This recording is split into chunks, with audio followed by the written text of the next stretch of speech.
Who I am Trav Currie, comedian. Been doing this for about 3 years, going on 4. Government name, Travis Marcus McCurry, for my family. And the way I was brought up in comedy was the old fashioned way, through the roots, through the mud. Hit these mics, hit these stages. That's how I came about it. And my goal for the next year following this is to record a 30-minute special. My 5-year mark, I wanted to be doing, I want to at least have 2 to 3 hour specials already under my belt. 10-year goal is, I want to be, had to be in, because Detroit movies is where it's at. So I want to do at least a couple of Detroit movies. I know y'all see all these Hollywood movies. Detroit movies is where it's at. We make the best movie, and it's real movies. Like this, how you see it in Detroit is how the movie is portrayed, right? But yeah, that's me, comedian extraordinaire. My brand of comedy is bring you in the right way, not talking about you, just interact. Like when I first started off, I was just going fast with it. Joke, joke, joke, joke, joke. To some OGs in the game, broke it down like, give them room to laugh. Then just last year, I found my niche, and that's bringing the crowd involved, asking the crowd some questions, and either way they answer the question, I have the joke or punch ready for it. So that's my niche, making the fans feel like they're at home. A little bit about my mother is Agatha Jean McCurry is her name. She was born in Humble, Tennessee, moved up here when she was 11. She was born in 63. Great woman, short woman, but great. But yeah, she came here from a old dirt road. Like I went down there once. Dirt road like a mud. It's nothing else but dirt. Maybe they got one horse. Then when it comes to, she moved up here when she was 11 because my grandma decided to bring the kids up here. My granddad decided to stay down there, handle what he was doing down there. But they came to Detroit for a better living. Then when it comes to my dad,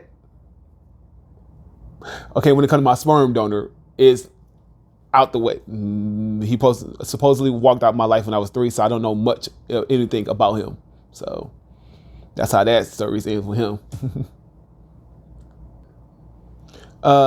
When my mom and sperm donor met, she had me at 27 going on 28. So I say they met around, had to be 87, maybe 86. He was married, so my mom was in a little bit of an entanglement before Will Smith and Jada. But I wouldn't know too much about the situation. For what she tell me, it's a one-sided story when it comes to that, because I don't know the dude, so he's not gonna tell me his side. My mom tell me what she can. And when it comes to growing up, I grew up everywhere. Like we literally lived everywhere. East side, west side, suburbs of Detroit, which is other side, Warren, Southfield. Then I lived in Pontiac for a decent chunk of my life. But the roots is always been east side, 7 mile, 6 mile of Detroit. But I was born April 19, 1990, Aries, last of a dying breed. And my childhood, from what I remember, we stayed born on East 6 Mile, but raised predominantly on 7 Mile. And my childhood was rough but stern, and it builds my character, who I am today. Like it started off rocky, and it gets better as the years progress. Like my mom, single mom of 3, and when I have a joke of living with a bunch of my relatives that I use on stage, and that is facts. Anybody in my family have lived with my mama or my grandma at one point in their life. They can't say they haven't. And when it comes to growing up, my childhood was rough because my mom was a single mom doing it by herself with 3 kids, and 3 badass kids at that. Like brother, he had his father in his life for the most part, and he's 9 years older than me. So then my sister, which is the only girl she had, 3 years older than me, but her father was in and out. So me being the only kid with no father that's in his life, you can see the difference of how she handled each situation. Then my mama is built different. She raised her kids backwards. Usually the youngest be the one that's spoiled. Nah, she did it. She spoiled you up until you get out her house. Then this next one in line, then she skipped over me, just happened to go to my little cousin. Don't ask me why, it's just something she did. Yeah, with my brother, 9 years older than me, born in 81, and his name James McCurry. Each of my mama kids had the same last name. She was not about to get him the dad's name at all. That's what she told us. And with him, the distinct feature of my brother, which he used to his advantage, is his arms are smaller than the average man's arms. Dinosaur arms, to say, basically.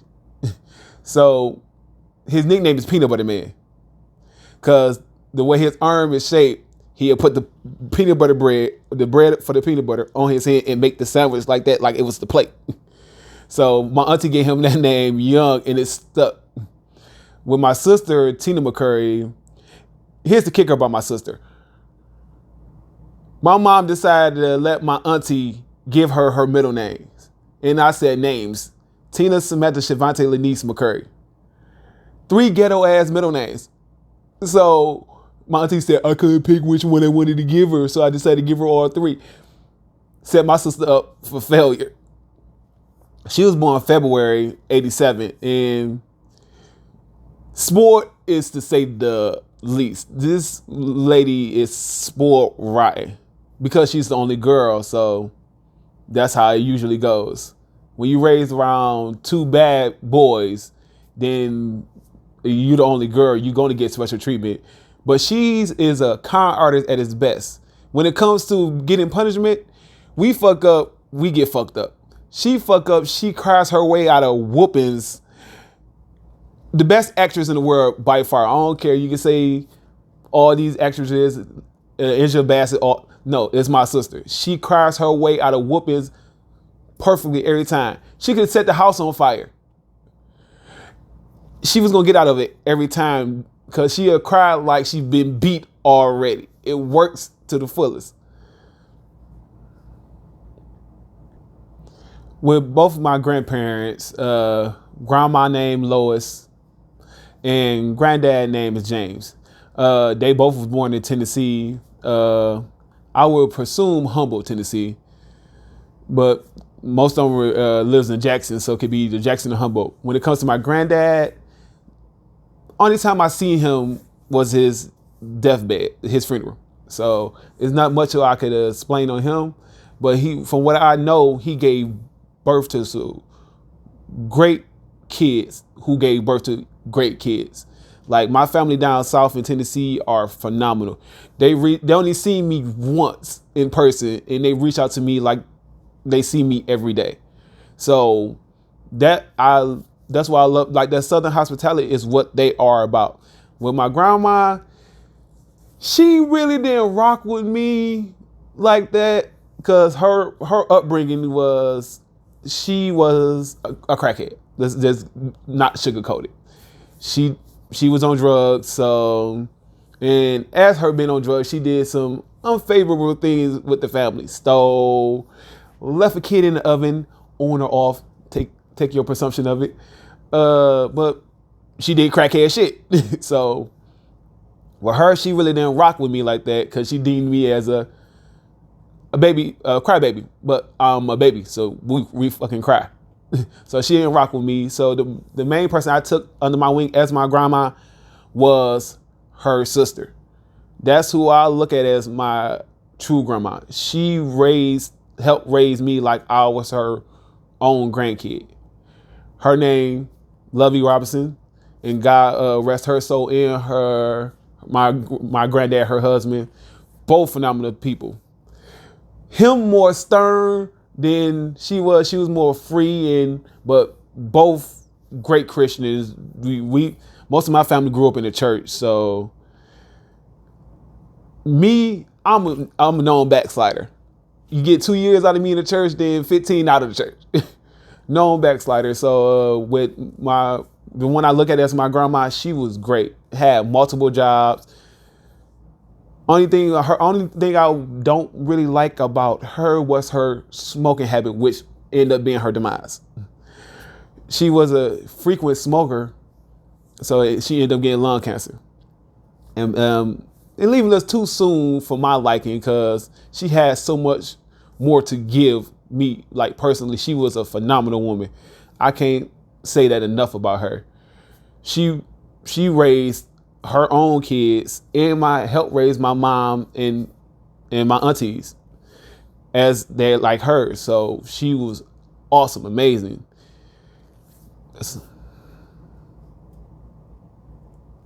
Yeah, with my grandma, she had approximately,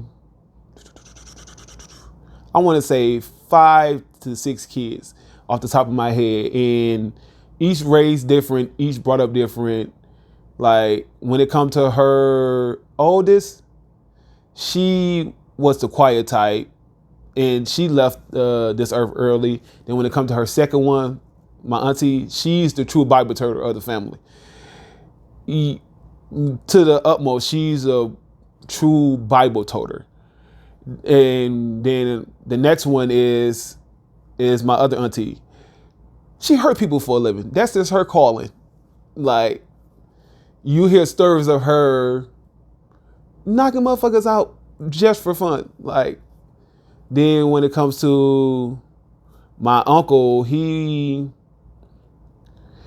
thing I don't get about my uncle is a person going to school, getting a degree in a custodian. What was the purpose of you going to school, sir? To clean toilets? Like, then when it comes to my granddad, like with my granddad, Mr. Robinson, because he don't like being called by his first name, and I would not want to disrespect that man like that. The stern fella, about 6'3", 6'4". He knock your head off in a heartbeat. Don't try him. He don't try you. And he's an avid fisher. Like, when I say this dude live for fishing, when he's not taking care of the home, he is catching fish. This dude is the epitome of what you want your father, your grandfather, your son to be. Like, y'all, he was way more of people grow up loving Bill Cosby. He was 10 times better than Bill Cosby. Like, he was not your television dad. He was your real dad that you see in every hood that you look up to. Everybody on my grandma block looked up to him and come to him for advice, and he gives the best advice he can give you. Whether it's stern, whether it's funny, it was what you needed to hear. He was the hood therapist of our growing up. He brought us back. And when it comes to when he died, because he had what's it called? Lost the memory. He had Alzheimer's. So his wasn't as bad as I seen other people's, but sometimes he not know who you are, which takes, like, he won't remember some of the stuff he helped accomplish in the family and around the neighborhood. Then when you explain to him this what he did, he'd be so blue by it. But you can see the excitement in him, like, I'm this great of a person, in which he was. But he's somebody you also didn't want to cross, because he will lay the hand of God to anybody who crosses him in the best way possible. And when he passed, you can see the toll it took on the family. It took a toll on the uncles, the nieces, all of us, because it was like a blow to the heart. I wouldn't be the person I am today if it wasn't for him. He's the reason I joined the military when I did. Like, I heard the stories about him, World War II vet. So I'm like, I have to do something to symbolize what he means to me. So I decided to leave for the Army because of that. As far as my childhood goes, I remember from 3 till present day. So 3 years old, we living on a street, Eastwood, off of Gratiot and I want to say between Gratiot and 6 Mile. So with that upbringing, my auntie lived right across the street, Miss Gladys Miles, the Bible toter of the family, who the super Christian, who I would like to call her. When she lived with her, my cousins, Vern, Darrell, Richard, Ronald, Miles, and her husband, Uncle O, is what we're gonna call him. He took over my granddaddy role of the supreme father figure of the family once my granddad died. But when it comes to that neighborhood, the neighborhood was phenomenal. Like, old 90s Detroit was great compared to what it to look like now. You was houses everywhere, houses still clean, still good. The neighborhoods was flourishing back then, and like it was so cool to live across the street from your family like that. Like I could literally walk across the street and go chill with my cousins. Like I always had somebody to go to and chill with outside. And what I remember about that house, it was the bunk bed that me and my sister had to share. And why would they put a 3-year-old on the top bunk? I do not know. But that wasn't the best decision that my mom has made in her life, letting me get the top bed and me watching wrestling, the type of person. I was jumping off that bunk bed like it was nothing. Elbow drops, legs drops on pillows. Best time of my life as a kid. But when we moved from there to Bradford and 7 Mile over there by Osborne. Like that was the area with the laundromat at the corner. And a little fun fact about my mom, she didn't get her license until she was 36. So just imagine we always was on the bus. We always in the bus or a cab. So when we moved on Bradford, another flourishing neighborhood, like how these neighborhoods look today is not how it was back then. It was hard pressed to see abandoned house in the 90s and early 2000s. So when we moved to Bradford, Osborne right there, laundromat, then my elementary school, which was Pulaski, was around the corner. And as soon as we moved over there, now, mind you, this is still Detroit. So the first night we moved in was the first night we ever got robbed. Then we didn't have nothing in there to take at the time because we just moved in. But imagine you, your brother, and your sister laying on the floor right by the vent and a motherfucker walking over your head, stealing the only thing in there we had with a valuable was a TV. I'm thinking it was my brother moving, and all I see was a foot going over my head. So that was my first introduction to being robbed. Then sure wasn't the last. The story we told my mom about it when she came back was, Mama, I think we got robbed. She was like, what? I'm like, we just moved in.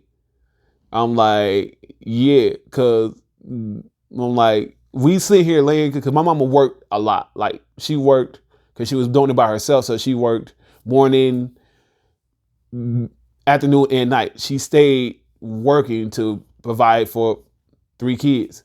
So she's at work, we're asleep, and getting robbed, and all the dude did was take the TV, and the way he did it, he kicked down the back door. And I don't know how hard I was sleeping to not hear a back door being kicked in, but I must have been having a good ass dream at that time. But I would not take that, like that robbery experience brung us closer together as brother and sister. Like I see my brother really from that day took the father role from that day forward. So that day made him the man he is today from that day. Like the ages were with the robbery was I was 5, sister was 8, and my brother was 13 at the time. The crazy thing he did that day for us, and not wasn't even that day, it was the morning when we really realized it, was just consoling us, because like me and my sister was scared. We leave 5 and 8, never been robbed before, so he just set us down, told us not to be scared. He got us from that day forward, which he did. Then then once that happened, and the police back then, it's still the police today. You tell them you got robbed, you got hurt, car accident, gunshot. They ain't getting there till about, you call them at 12 p.m. They ain't getting there till 4 or 5 p.m. Like they still took forever, and the police station was just around the corner. They, to this day, still take forever to get to an accident. That's the one downside I don't like about Detroit. The police do not respond quick enough for what our tax dollars are paying for it. Like when it comes to living on Bradford, the key thing I remember is my elementary school, Pulaski, which was about 4 blocks away from where we stayed at. And this how tight-knit the community was back then. You could literally have your 5-year-old son go to school and let's walk, because at that time it was a bunch of 5-year-olds, 6-year-olds, 7. They just walked to school together. So that was our personal bus ride. We were so close. We stayed like my mom looked at the watch. Oh, it's 7:30. Jasmine across the street about to leave out. So y'all walked to school together. It was so close, and everybody had a parent that at least stayed on the corner as the kids walking to school.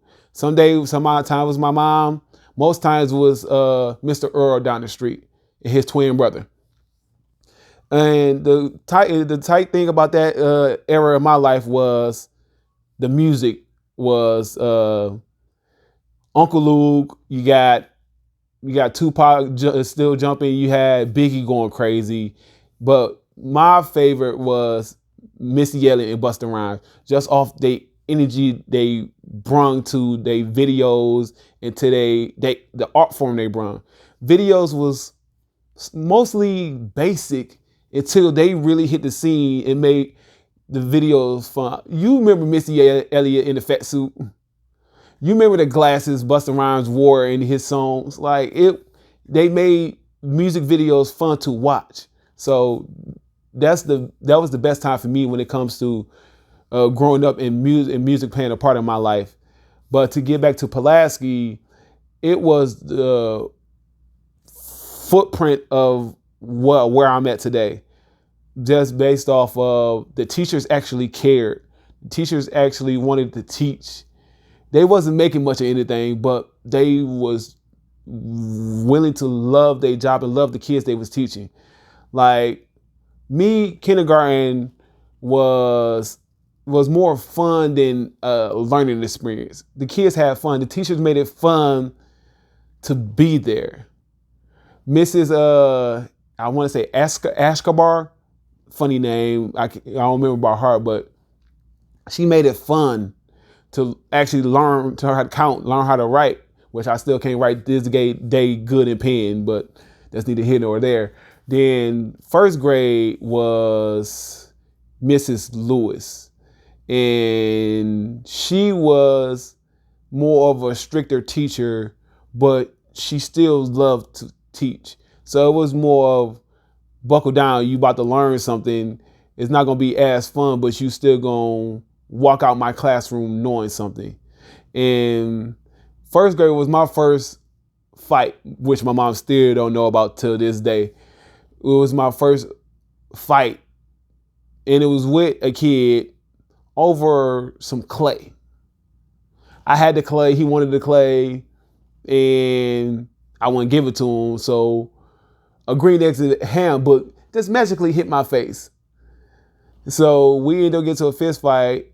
The teacher was so cool, she didn't even take us to the office. Put us on the opposite end of the room and just let us rock out that way. Didn't call my mom, didn't say nothing. Then second grade was the toughest for me because that's when you start to see me not too much care about school. Like, I don't know whether it's the teacher who it was or I don't know what. I didn't care with when I got to second grade. Wasn't doing homework, wasn't turning in classwork. You just see my grades drop dramatically. I think I was the first one of my mama kids to have a 0.5 as a GPA the whole year. Like, so you already know I had to repeat the second grade. And that's when I got Mr. Robinson as a teacher. And he seen me not caring, but he sat down, he started to act like an uncle figure to me and decided to see what's wrong. And at that time, what was wrong with me when I wasn't caring about school, my mom struggling to try to hold it down for 3 kids the way she was. So I'm not too much thinking about school. I'm thinking about what can I do to help my mom out. And I was no more than 8 years old, but she was doing it by herself, and I always seen her do it by herself. Then come third grade, that was a tough time for me because Mr. Hughes was the teacher. This cool, and this is my first time having a black teacher. So that shit was cool to me. Tall, black guy, bald, and fun. And he made coming to class fun and educational. What broke me down that year was he decided to say he no longer wanted to teach. He wanted to pursue his film director passion, which he did, and he did great at it. But he left halfway through the school year, and that broke me down. It was like losing a brother. Like, that broke me down to the point like you see my grades started to slip. But it wasn't nothing that summer school couldn't fix. Then got to 4th grade to where had Miss Ashley, a white teacher that was fun. Like, she was literally fun. She made learning fun. Like, they had the little counting blocks.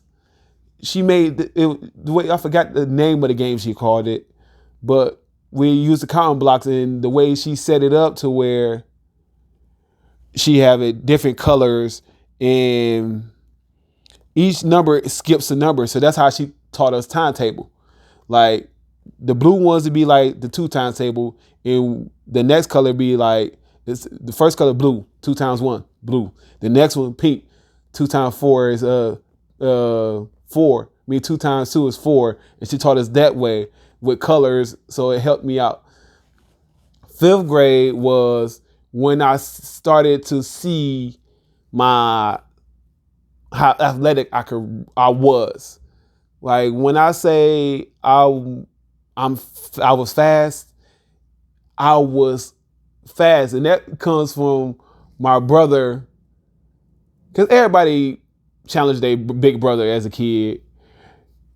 And I definitely did. So one day, funny story, I'll tell you this. One day, my brother had a girl over. Not to snitch, but he had a girl over. So me being the douchebag I am, I said something, then smacked him. How quick I got to that door and opened it, a matter of 2 seconds, I'm halfway down the street. He's just reaching the door. Cause you can see the fire in his eyes. Like, if he would have caught me, I would have been dead. He was that mad. You can't embarrass no person in front of a girl, think you gonna walk away scot-free. So then that's when I started to love the idea of I could play basketball, football, or run track. Was 5th grade. And let me tell you who my family got me ready for track. I am the family shit talker. I talk the most shit in the family. You can ask anybody, they would tell you my mouth was always going. So either I had to bag it up or I had to use my foot pedals. And I was a beast at the foot pedals. When it come to I'm gonna tell you about my cousin Darrell, Miss Robinson's son. Don't judge a book by its cover. 6'3", fat as shit, but fast. I can't even think of Usain Bolt with a super gut. He was the fastest in the family up until I finally beat him at 20 something. It took me till I was 20 to finally beat him in a foot race. He was the epitome of, he got me to where I'm at when it comes to running track, just how fast he was. And knowing I couldn't beat him, so he got me ready for football because I had to juke. So that's how I ended up playing running back and free safety when I played football. You can't beat him, juke him.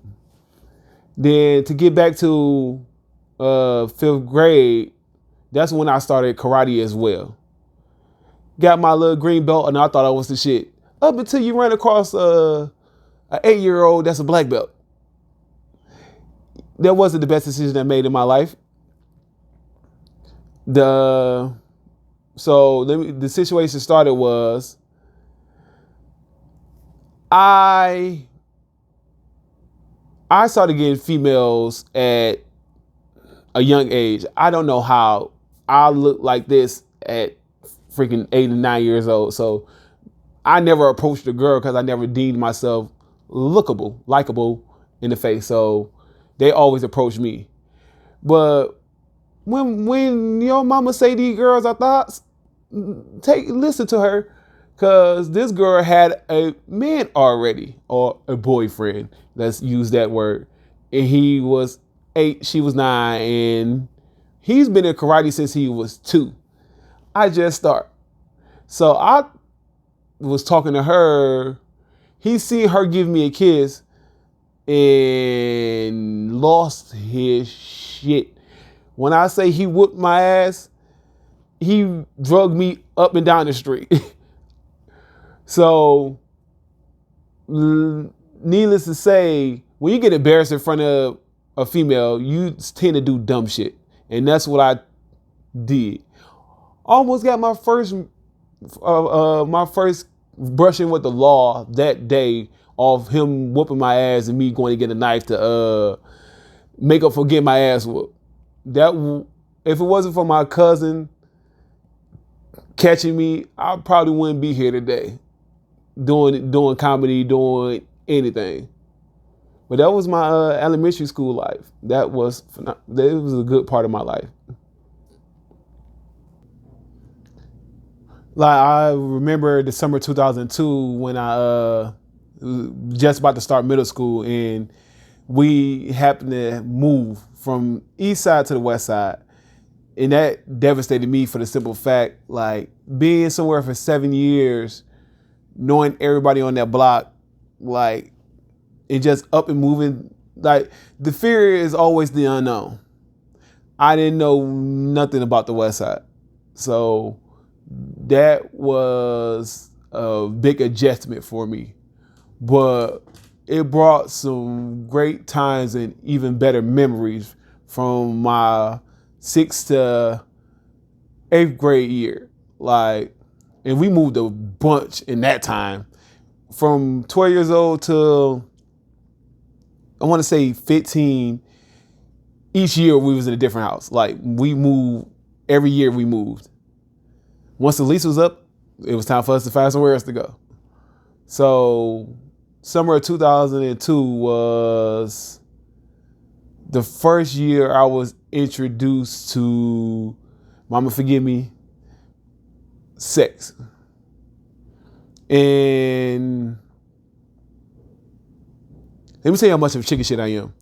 I didn't start having like full-fledged sex until 14, but starting giving and receiving oral at 12. So the reason for that is I can never find a condom. My brother moved out by then, living with his dad in Ohio, so I can never find a condom. So I'm like, my fear was always getting a chick pregnant. So for 2 years, I was just doing the oral thing, and that was it. But once I got to 6th grade, Westside Meyer Elementary, my elementary and middle school was the school. And the street we lived on for that first year of my 6th grade was Mendola. A lot of y'all might know what street that is. It was Mendola and Burwood, I want to say, is the side street by the freeway. That was my first brush with. I had to grow up fast living over there for the simple fact the school was tough and the neighborhood was even tougher. That was my first run-in with gangs. My first brush with the law was at 12, to which my mom don't even know about. That police profiling is real. And summer of 2002 was my first run-in with that. A month or two after we moved over there on Mendola, me and my friend Marnika, bigger, huskier fella, decided to just walk around the neighborhood. Police car decides to pull up and say, "You tall, skinny one. We've been looking for you. You fit the description of a person that just broke into this lady's house." Mind you, I wouldn't even know how to even break into somebody's house. I'm not the tough type. I know how to use my hands, but you would not be able to tell just off my demeanor. So they like, you fit the description of somebody we looking for that broke into somebody's house. I'm like, no, you got the wrong person. I end up getting slammed onto the police car and handcuffed. Took it to the lady. Oh no, it wasn't him. It was a lighter fella. You sure this wasn't the guy? No, it was a lighter fella. Like racial profiling in skin. The cop felt like the darker guy is the guy to pick with. Like that's the one you're looking. No, it's not always the case with the law. That's why when it comes to policing, if you shouldn't police an area you didn't grow up in. That's how I always feel about policing. You can't have these Mount Clemens Pontiac raised people policing in Detroit. They don't know the neighborhood. They don't know the people. So quit having police the wrong area they don't know. You will stop so much crime, so much racial profiling, so much other stuff by having the people that grew up in the neighborhood policing the hood. Like that would fix everything. So I ended up getting let go, and it come to a decision. Should I let my mom know what's going on, or should I not? I chose not to tell her for the simple fact she already has a lot on her plate dealing with just me and my sister now. And when we lived on Mendola, we lived with my godmama. And it was only so much we can do and get away with. So I knew that was going to freak her out. So fast forward to the fall of me starting middle school. I started at Meyer Elementary in middle school. And soon as I got there, basketball season was kicking off. Mind you, I only played basketball in the hood, and that's another stereotype they do. You're too small to play basketball with the big boys. So it was always my brother playing basketball and me sitting there watching. Even though I was the better basketball player, I didn't get a shot until I got to 6th grade. So the height I am now, you can't tell I'm 6 foot tall. I've been 6 foot tall since I was 12. Stopped growing at 12. So a 6 foot tall 12-year-old, the first position they're gonna put you at the center. So growing up around that time, my favorite player and the best player, the GOAT to me, is Ben Wallace. I don't care what nobody say, Jordan, LeBron, it's Ben Wallace. Just off his, he remind me of who I wanted to be growing up. Tall, muscular, afro, and dominant as a rebounder, defender. I prided myself on defense thanks to him. Offensive game was trash up until high school, but defense, couldn't nobody mess with me at that time. Just off me watching him play, I prided myself on how he played. I know we got the Bad Boys Pistons, 1990, 89. Great team. But the moment the Pistons got Ben Wallace, up until he left, that was the best Detroit team by far to me. So that's how hard I played on basketball, on defense. I played just like him. He was my idol. I still say to this day that man is my father, even though he would have been like 6 at the time. So I get to middle school. The dude seen how tall I was, the coach of the basketball team. He seen how tall I was. He says, "You ever play basketball?" I'm like, "No." He like, "Do you know how to play basketball?" I'm like, "Yeah." Basically lying. I knew how to play defense. I did not know how to play offense. When I say I was terrible, I was airballing layups underneath the basket at 6 foot tall. So, but defense, my 6th grade season on basketball, I averaged 12 rebounds, 4 blocks, 2 steals. I was a defensive beast. Offense, more like Dennis Rodman. I am not going to give you nothing but 2 points.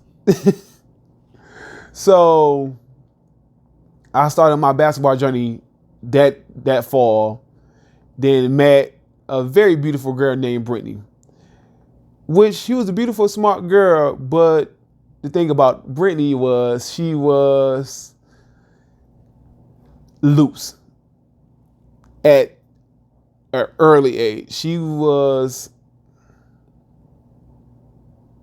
developed early, chest, but all by the age of 12. So she always had the attention on her. So of course, with all these brothers checking for her, she's the person she's gonna attract herself to is the person not paying her no attention, a la me. Like, I'm not the one to approach females because I never looked at myself as a good looking brother, somebody that a female would want to be seen on an urn with. I didn't get the confidence about my looks up until I met my ex-wife. And this was early to mid 20s. So I always had low self-esteem when it comes to my looks growing up. So I never paid females no mind growing up. So she came to me, we chopped it up. Now I always had the ability to talk to females, like always had game thanks to my brother, James. He was a smooth talking. You would have thought the brother was born in the 70s and the 60s, how smooth he talked. He could talk any female out their clothes. So he passed that game on to me. So I had the ability to talk to female. I just didn't have the confidence to talk to females. So she approached me and we became a thing. Shortly after that, forgive me, mama, we became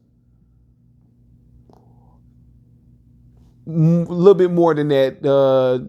Like I said, I started halfway participating in sex at 12. So she gave me head in the back of the class. I gave her head underneath the teacher's desk. So we started this started off hot and heavy for the most part. So she taught me the game I know today when it comes to pleasing a female with oral. And that takes, it's not just, fellas, it's not just, oh, let me stick my tongue here, and it's so much more to it. I'll school you later on down the line in this interview. But then let's get to the point of my 6th grade teacher. I haven't seen black elegance and black beauty on a female other than my mom. This lady was gorgeous. Miss Robinson, 6 foot, and she was Meg Thee Stallion before Meg Thee Stallion. Like 6'2", and guess who her brother is? Udonis Haslam of the Miami Heat. That is her big brother. So she, like, I almost failed 6th grade just because I wasn't paying attention to nothing she was talking about, just paying attention to her. 6'2", Coke bottle shape, cornbread, fat ass, like onion. And you could tell she grew up in the city just because how she talked to us. It was not like a normal teacher would talk to a student.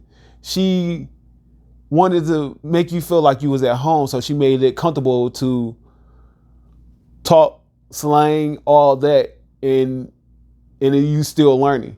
I wasn't, because I was too busy paying attention to her body. Like, that's why I love black women, and only black women till this day, is because of her and my mom. Like, show what true beauty is to be a black queen. Like, that lady was phenomenal and smart. Then fast forward to my 7th grade year, made the basketball team again. But this year, my defense took a slight decline because a much taller dude, he's 13, I want to say at the time, Terrell. He was 6'4". So, you know how they be having these little TikTok videos of a person getting dunked on? This had to be the most embarrassing day of my life. So he decided, he's like, hey, I'm gonna challenge you, try to block my dunk. So I'm like, okay, I do defense. He comes, I go up.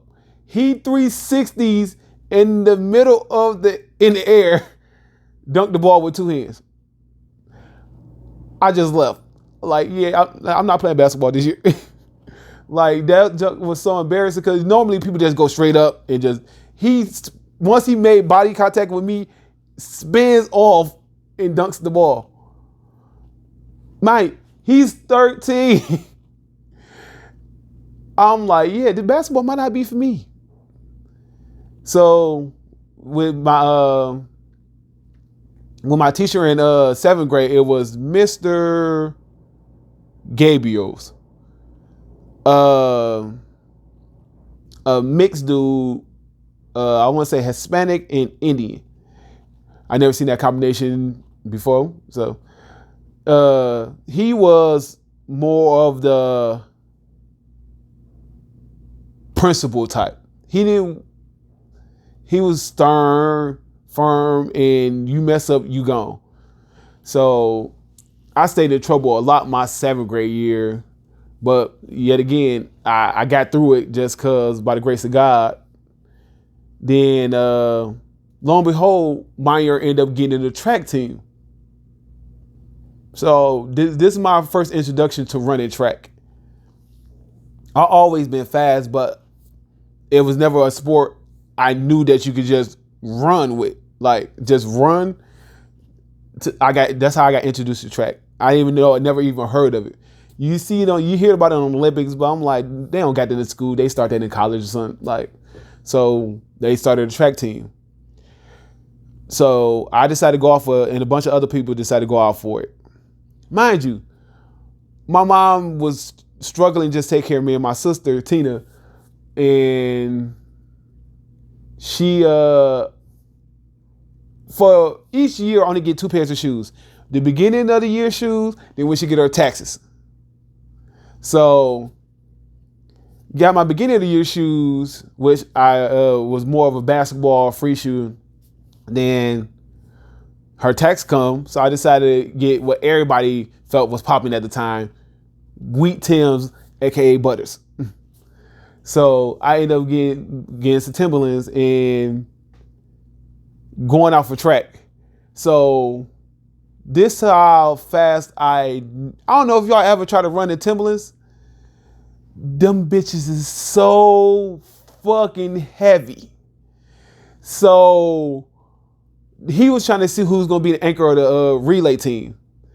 Everybody else got on regular shoes, gym shoe, basketball shoes. Me, Tim's.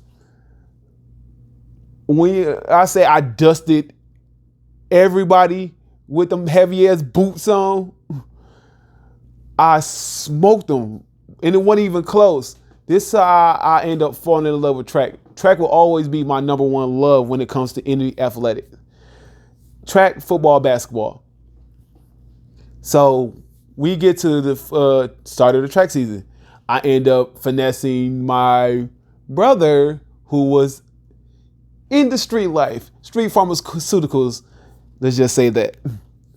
So I end up finessing my brother to buy me some cross trainer shoes. Cause I even know of track spikes up until high school. So I was running, I ended up telling him to give me some New Balance cross trainers. So I was running in those. So I'm in the 7th grade, but they had us running against high schoolers. So we the only ones in middle school at the track meets, everybody else in high school. So our first race of the year, it was against McKenzie, Mumford, Detroit City High. I want to say, what's the one that's the school that was a prison that Tone went to, Finney. So it was Finney. And they 9th grade, 11th grade, 10th grade, 12th grade. We're in the 7th and 8th grade. I'm the anchor. And they decided to give us if you ever ran track, the slow lane, the worst lane to be in when it comes to any race is in the first lane and then the 7th lane. The first lane, because you running the curve most of the freaking race. The 7th lane, because it's so wide bend.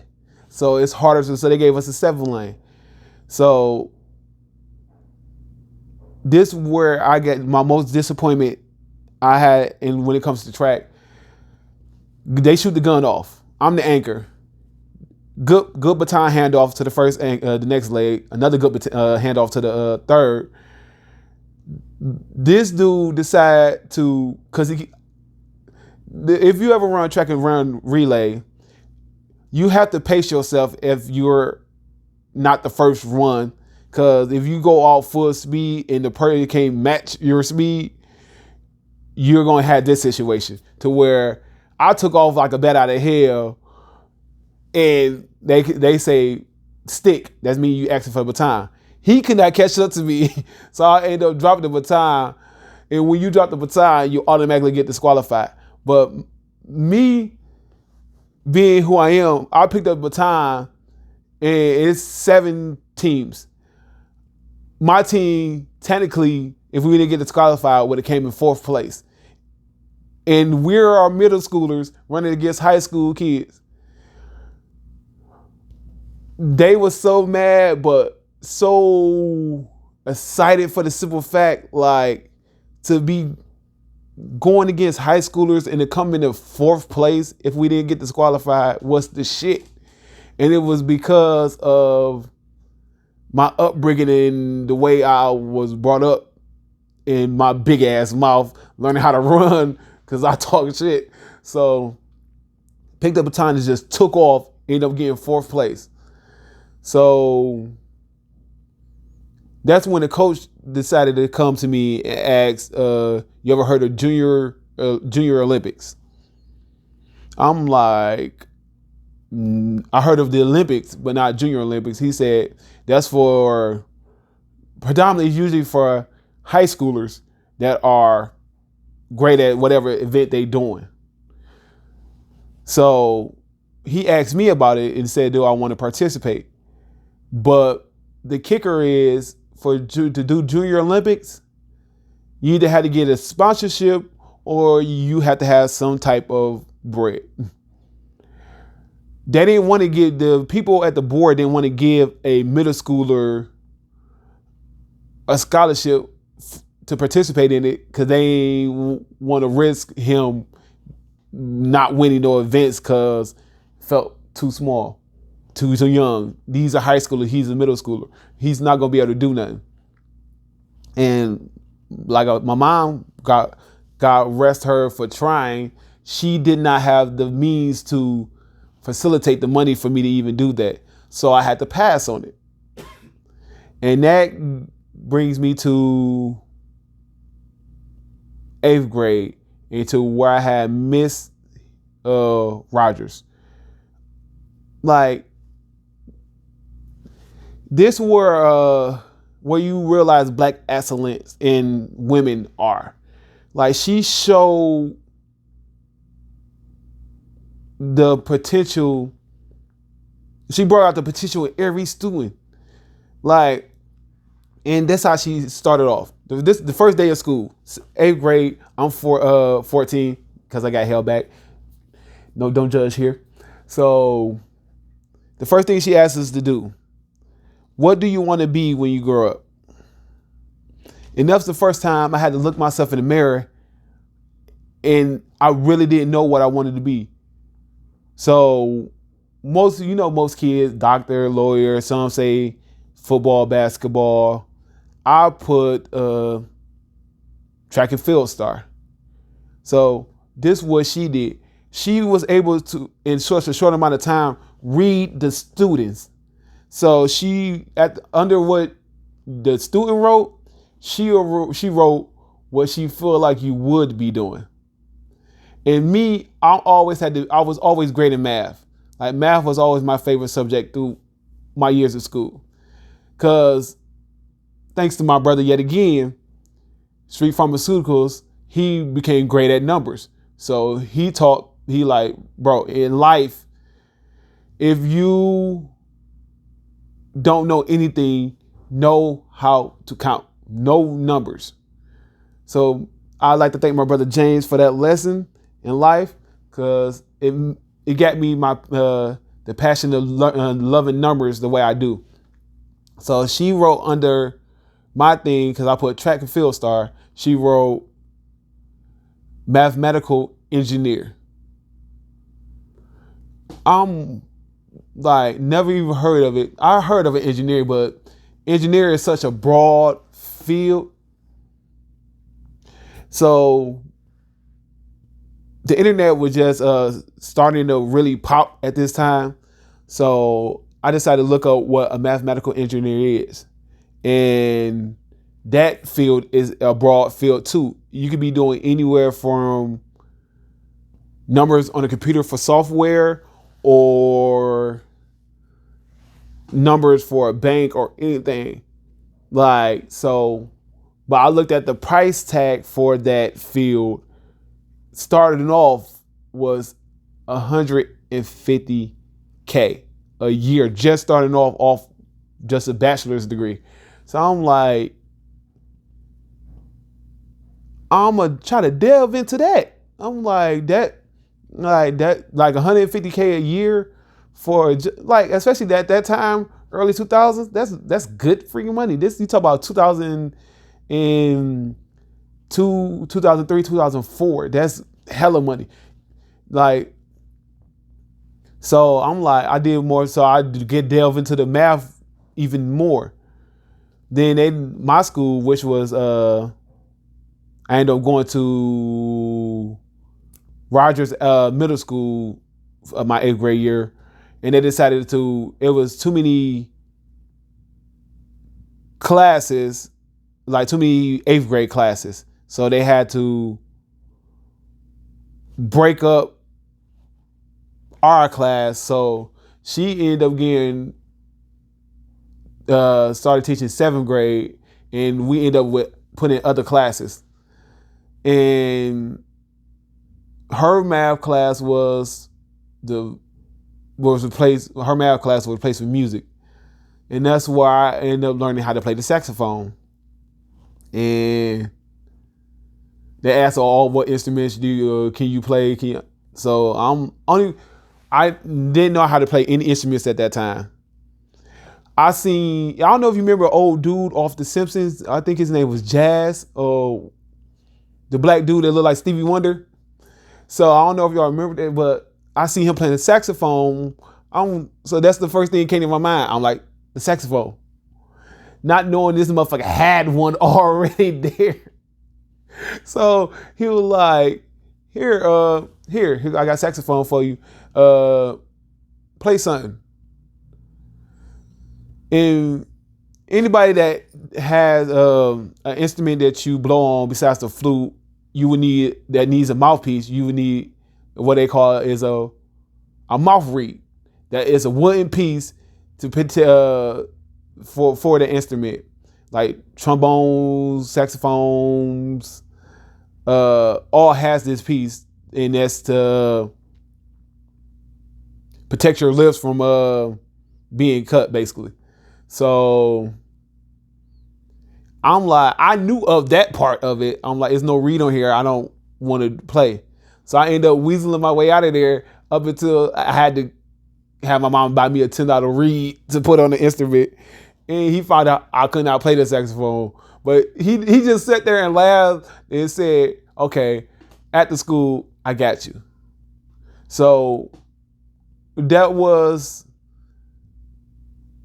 I learned how to play some of the best jazz music off him, and he put me onto a person, I want to say Louis Armstrong.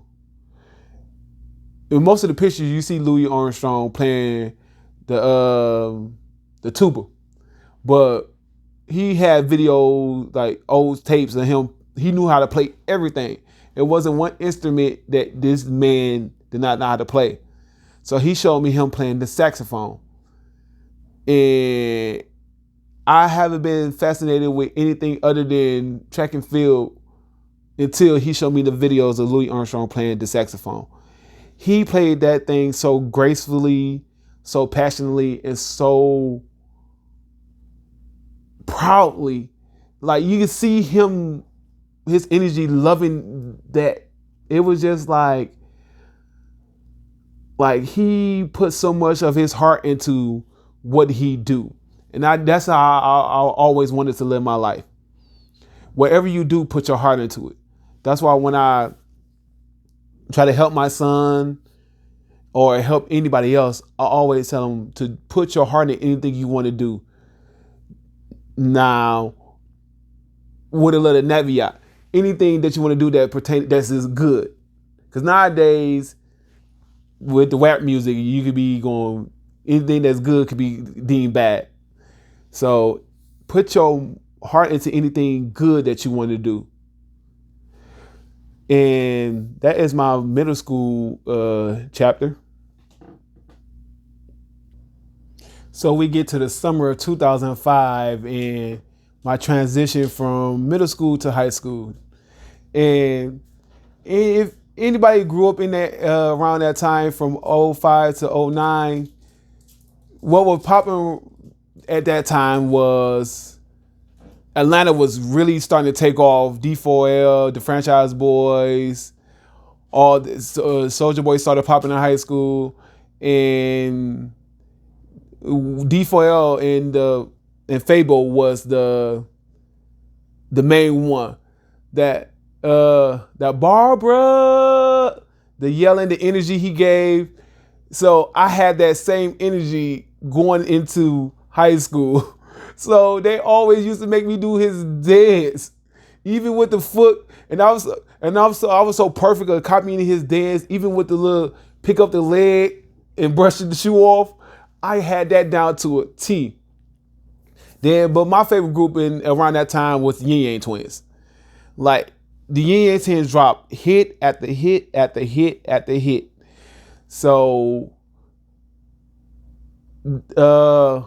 KRACK, they was like musical gods to me just because their music was so relatable and I understood it kept me energized. Like that was always my pregame to anything I played or did was Yin Yang Twins. But we got to the summer and I had to come to a crossroads of what high school I wanted to go to. At this time we was living still on the west side, but on Appleton and P-Rock, Plymouth. So the school that was over there was Mackenzie. What's the school over there? Which my mama said, fuck no, you're not going to that school. It's too ghetto. It's like gangbang. It was gangbang central.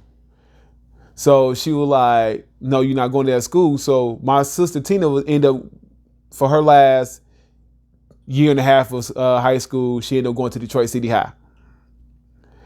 That was off Grand River and I forgot the other street, but it was over there by Western High School. So she ended up saying, do you want to go to Mumford or you want to go to Detroit City High? I said, I ended up choosing Detroit City High just based off my sister just left there. So, and my sister was popular. So her last name is going to ring bells, which it was McCurry as well. So I know once I get in there, somebody going to know that last name, which I couldn't have been more right. So I ended up going to Detroit City High, but I only went there for half that my freshman year. So I get to Detroit City High. They end up doing a little orientation before you get there. Then they wanted to meet all the freshmen, and all the teachers wanted to meet all the freshmen. So, and the principal ended up calling Travis McCurry, which is my government. All you hear is, what last name you hear? Say that again. Like, McCurry. It's your sister Tina?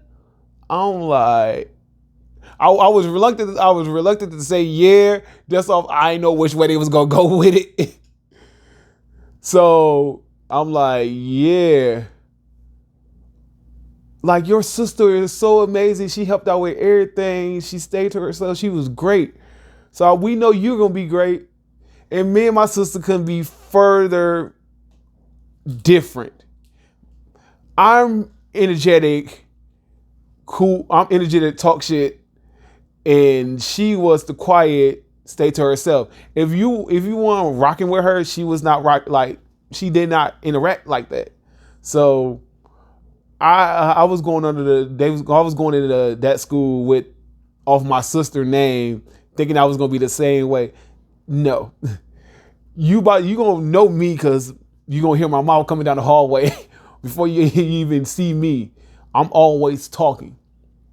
So, the key to Detroit City High, I don't know if they still got this going on, but all freshmen's classes was all male and all female. No crossing, no mixed gender classes up until 10th grade, 11th grade, and 12th grade. So just imagine being in a class of 25 people and they all male. That wasn't the best decision that school has made. You got so much different energy, so much different. It's just so much. You got to mix it up because, especially in 9th grade, dudes only care about females. Like, they ain't coming to school to learn. We coming to check for females. So to not have that up until lunch, we was losing our freaking minds. So that was then this where I was introduced to a different, like, sex ed. They ain't have that in elementary or middle school. but they had it at there. But it was this teacher was a different type of sex ed teacher. She wasn't teaching you about sex. She was teaching you about parenting. So all these TV shows I seen with the whole parenting, like Sister, Boy Meet World, it was a little egg. No, you was getting a fluid-fledged baby that wets itself and all of that. My sister took the class, and the teacher would love my sister. She said, your sister Tina did so phenomenal in this class, so I just knew you was going to do great. So me being the douchebag I am, I'm like, oh, my daddy walked out my life early, so I was going to walk out the kid life early. Trying to be funny. And she was like, oh, no, we can't have that now. Most people know you can't take me seriously with most stuff I say because I'm always trying to make a joke and ease the tension. So I was looking forward to that class, but we ended up moving to the east side off 7 Mile on a street called Healy. We ended up moving my auntie, Kat, her husband, and my cousin, Jackie. So it was me, my mom, Agatha, my sister, Tina, all living in this house. Now, like I said earlier, my auntie, Kat, she hurts people for this is what she does. She is the enforcer of the family, the hitman, per se. I ain't gonna go into too much detail because ain't anybody bringing up nobody's cases. So I was already nervous living with her. She cool as hell when it comes to family, but you also, if you know her background, you know anything can fucking shake. So we end up, and that's on East 7 Mile in Healy. The school that was closest was either Osborne or Persian. My mom definitely didn't want me to go to Osborne because they moniker at that time was Aisborne. That school they kept getting into trouble for getting caught having sex at that school. So, and Persian was more on the gangbanging side as well. From word on the street, when you get to that school, couldn't be the opposite. So she was like, "No, we're gonna keep you at Detroit City High for the up until maybe next year. Then we'll reconsider it." So I ended up going to Detroit City High, and this is what made her send me to Persian. I end up going on the bus, the D-Dot. If you ever rode a D-Dot, you already know how the D-Dot is. I normally got home, because I did it for almost a month. I normally got home around 4:30, 5 o'clock. I did not get home till this day, till 8 p.m. No cell phone at the time. So my mama was losing her freaking wig. She was flipping out like, oh hell no, you're not going to school. You done. You going to Osborne, you going to Persian. I'm like, I'll go to Persian because Persian was closer, like literally walking distance from there. So I'm already in the mindset of Persian was more of a rowdy school. So I'm nervous off rip because I'm not the you can, if you see me, you know I'm not the fighter type, even though I know how to. I don't like that type of energy, so I'm nervous going into there. But Persian, like that is, I don't care what nobody say. I ended up even going to Grosse Pointe North my junior year. Persian was a phenomenal freaking school. If anybody that went to Persian, they would tell you the same thing. Like, that's why you shouldn't judge a book by its cover, or whatever you hear. Like, that school is phenomenal. It was great teachers. And only thing was, we had different principals, and it was shaky. So I get to Persian, nervous, and the first thing I wanted to do when I got there, I wanted to do some type of sports. Mind you, football season already over. Basketball season is about to end, so I had to wait all the way up until April for track. So come April, oh, we're not doing track this year. We have no track coach. Sheer disappointment. But Persian shaped me to be the person I am today, because I didn't start taking school serious until the 9th grade, to where I'm like, this is where it counts. Because you never hear nothing about credits or anything up until you get to high school. So that's where it counts. Then when I went into high school with a goal in mind, my brother James' highest GPA on the report card was 3.1. My sister T, the highest GPA on the report card was 3.3.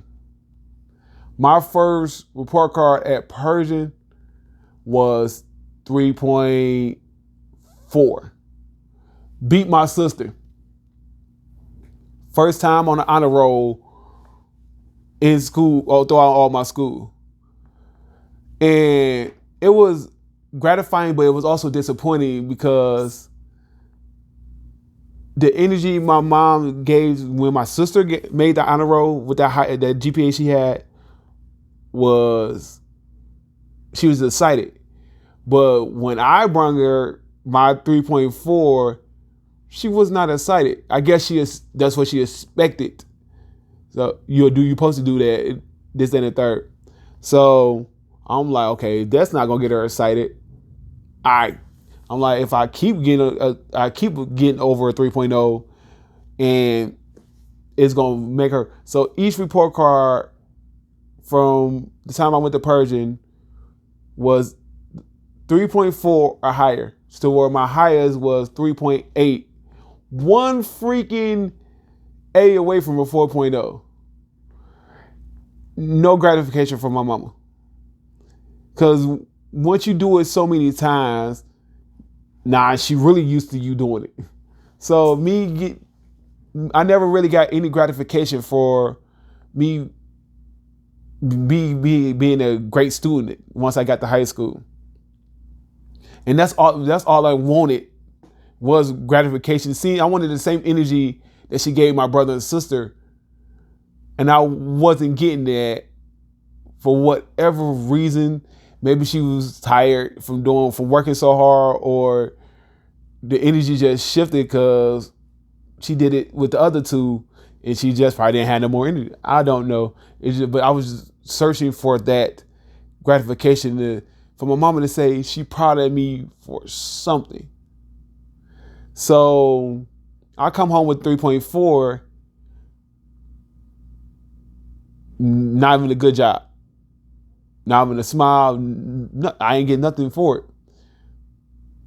So I showed my brother the 3.4. He was excited. So then I showed my sister. I'll say a little bit envious, because, like I said, I think she went in the same motion of beating my brother James with her 3.3 as I went in to beat her and him. So she was a little bit feeling some type of way, like, okay, he beat me now. What can I do? So then I couldn't do track my 9th grade year. Fast forward to my 10th grade year. And honor roll, all 4 report cards, National Honor Society invite. And the thing about back then in high school, it stopped like 2010 or 12, to where you had to do all 4 years in reading, math, and it was one more. You had all 4 years you were doing math, but with science and social studies, you could take a year off. Like, so if you did it your junior year, your freshman year, your sophomore year, you ain't had to do a science or social study class your senior year. So you could end up getting out of school early. So I found that out. I'm like, oh yeah. I took science and social study my first 3 years. Then everybody know the elective to have in high school is always gym. So I ain't get gym my freshman year. So I'm like, they gonna give me gym my sophomore year. I'm like, they gotta give it to me. These motherfuckers gave me advanced reading, advanced English as an elective. Anybody that know what elective mean, usually it's like swim, gym, something fun. Advanced fucking English was not fun. We in here reading old English books like from Europe and college books. And if you know me, reading words, I get sleepy as fuck. I can read good, but reading other people's words, even reading my words, that's why when I write a joke, I'll write it down, then I record it and listen to it. Because I'm an audio listener. So I listen to my own words. I don't like reading. So I listen to audiobooks, podcasts, and all that. Because if I sit here reading, I would get sleepy. I could have had the best night's sleep I ever had the night before. As soon as you put a book in front of me and say read, I get sleepy all the time. So needless to say, it took everything in me not to fall asleep in that class every time I had that class. So then comes basketball season. And if you know basketball for Persian, you know Persian stayed top tier in basketball from 05 to 09 where we won a championship. So the roster is all damn near already made up. So they only looking for about 1 or 2 people. And like I said, I've been 6 foot tall since I was 12 years old. Haven't grew since. So I always played the center or the power forward position. So I get to try out for Persian, and he said, "What position you play?" I'm like, "Center, power forward." He looked at me up and down like, "No, you don't." He was like, "This is the center or power forward," and he showed me Derek Nix and Trayvon Tree. Forgot his last name, but Tree. These brothers 6'8" and 6'9". I'm like, okay, what position? He's like, you 6 foot tall, so you'll play point guard. I have no offensive dribbling skills at all. So what I end up having to do is develop a jumper, which I developed that boy, and my jumper is elite now. I can shoot the blood out that boy. When it comes to dribbling, no. So I end up saying, what about shooting guard? So he was like, 6 foot, you'll be a little small shooting guard, but if you can produce points like that, then yeah. So I end up all that for the next 3 months, I'm just shooting. Till I got a decent enough jump shot to even make the team. Lo and behold, like I said, they already had their roster damn near full. So if you want coming in that dog, you wasn't not gonna get them last 2 spots. So I ended up not making the team, but I ended up making the football team. And the thing about me when it comes to football, I was always shifty, but I'm 6 foot tall. So me playing running back was not the norm. They looking for shorter, more stockier people. And I'm 6 foot stick. Now I literally mean stick. So, but I was shifty and extremely fast. So me playing free safety was natural because I always had like broad, wide shoulders. So me dropping a boom on somebody was easy.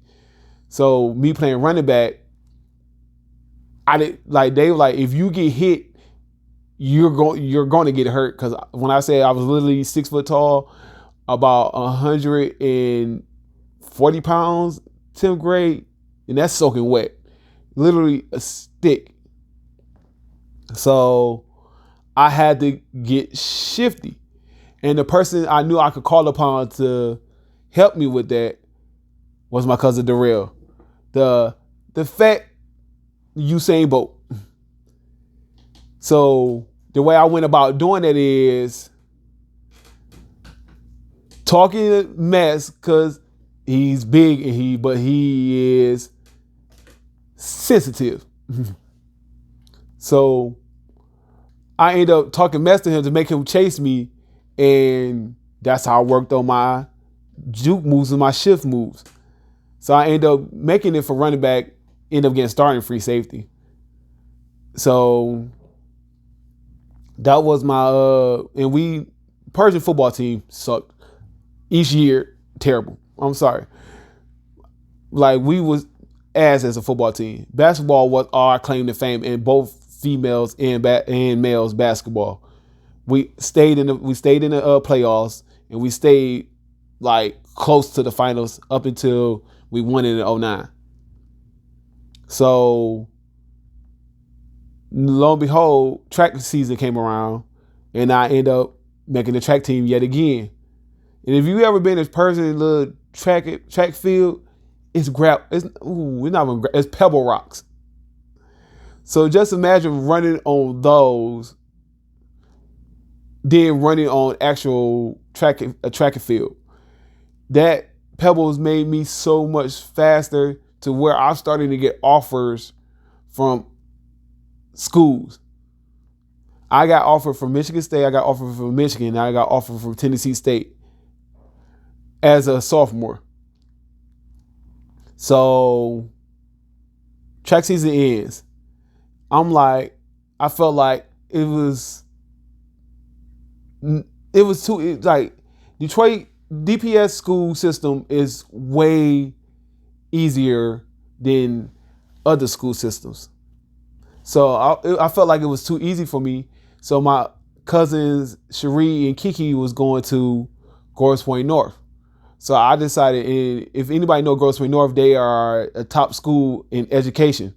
Like they teach in college prep classes in high school. Like you can get college credits in high school. So, and then if you are a sports star on that team, you're going to get an offer from the bigger schools just off Grosse Pointe North being the school you went to. So I looked at it as an opportunity for me to get more school offers, and the education was too easy at Persian. So I'm like, let me challenge myself. So I ended up going to Grosse Pointe North my junior year, and this where it got real. But like I said, 11th grade at Grosse Pointe North when shit really got real for me, simply because the learning barrier between DPS and that school district was so far advanced. It was a stretch. So I get there. Then I never been around so many white women in my life. So seeing them, being around them, then being around, it was so far out my element than what I'm used to. Only the best thing about that, I was there with my cousins Kiki and Cherie, so that eased the pressure. So get to Grosse Pointe North. Only sport I was thinking about at Grosse Pointe North was track and field. I didn't care about no other sport, not basketball, not football. But football had a way of coming to me, and I'm gonna explain how. My first time getting a gym as an elective finally was at Grosse Pointe North. So first, let me start off with how the education was different. Like stuff we was learning at Persian, the Grosse Pointe North School District was teaching that stuff in middle school. So they already want you to be so far past that. So that's why I say DPS, the learning education needs to improve just based off that. My 1 year at that school opened my eyes to how far we really are behind being in DPS school system, just because the learning is so more advanced. Just going 5 miles away from DPS, like, so because we stayed in Harper Woods, that's not that far from Detroit. So just going to Harper Woods, the educational was different, like better advanced. Like when you go to college, you feel like you actually ready for it. So I get to Grosse Pointe North, got a gym for my elective finally. So they decided to play flag football, not with flag football, two-hand touch. Me not knowing that the football coach is out there getting ready for a game they had later or something. So I end up getting the ball and doing what I do best. I shook everybody. Like nobody could touch me. Like all you did, and it was weird to me because me being a black kid and seeing this big white guy just stand there at me in the corner, just like it was extremely weird to me. I'm thinking like, what is this guy on? But I'm still focused on the job ahead, like not getting touched. We was out there for an hour and 5 touchdowns. No, nobody could touch. Like I'm that shifty. So he calls the gym teacher to him and said, "Who is that kid?"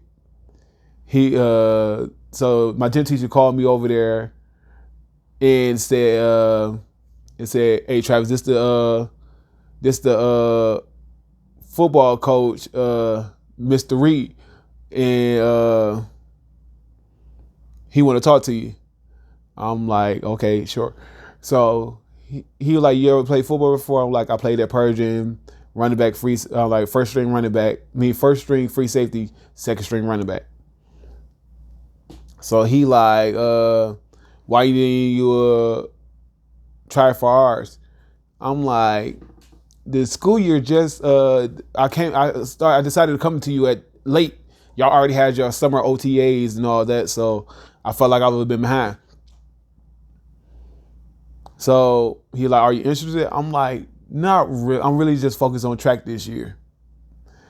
So if you can see the disappointment in this man, a grown man's face, it was like he just lost a loved one.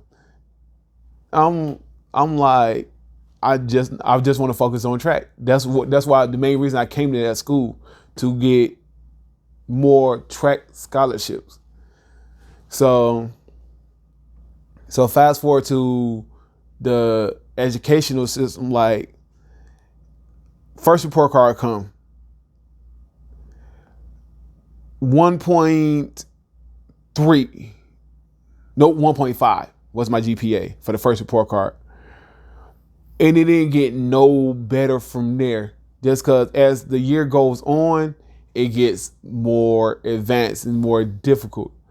So just imagine going from averaging a 3.4 to a 1.4, but you trying your freaking best. I'm trying. I just can't. It's just foreign. This junk is foreign to me because we are so far behind with the DPS school system compared to theirs. So next report card hit 1.0.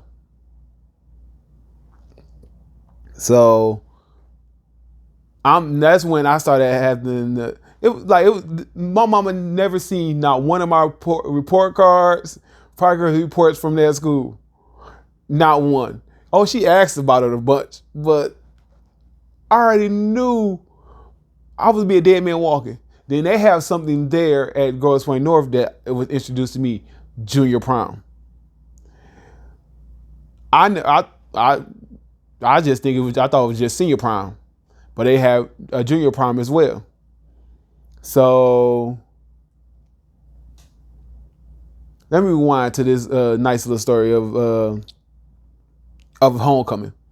Cause homecoming is big any school system. So I really wasn't planning on going to homecoming just cause, like I said, I never find myself appealing to other females just cause I always felt like I was the ugly kid. So a beautiful chick named Ashley decided to ask me to homecoming, which threw me, cause I didn't even know I didn't know anybody was checking me out like that. I'm like, So when she asked me, I'm like, the hesitation and the sure. Then Grosse Pointe North students take homecoming, junior prom, and proms. They got, most of them have some type of money. So they rocking top hundreds to $1,000 outfits. My mom didn't have it like that. She was struggling as a single mom, so she didn't have it like that. So we was in this boy Steve Harvey suit collection, Macy's 50 ball. So I goes to the girl house. Cause the girl actually asked me how are we getting to prom? Do you have a license? I didn't get my license till I was 24. So she's like, no. She's like, okay, cool. My stepdad will drive us. So, but you had to come over there so they could take pictures and all that. Oh Lord. When I say this girl mama grilled the fuck out, you would have thought me and her daughter was dating for years. This lady, what's your mom like? What's your grades looking like? Are you popular at the school? Any arrests? Any trouble? Like stuff that in back where I'm from, East 7 Mile, East 6 Mile, parents didn't even give a fuck. So this lady is grilling me to the point I'm like, I ain't going to homecoming. I just walked home like, nah, I'm good. I'm like, yeah, let me just walk the hell away. So then Ashley was mad at me for the rest of the year off that. She still enjoyed herself. I just couldn't, because like I felt so uncomfortable about the questions, which is typical questions you should ask a kid that's taking out your daughter or your son.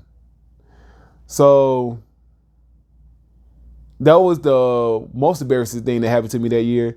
Then, mind you, like I played track, football, basketball.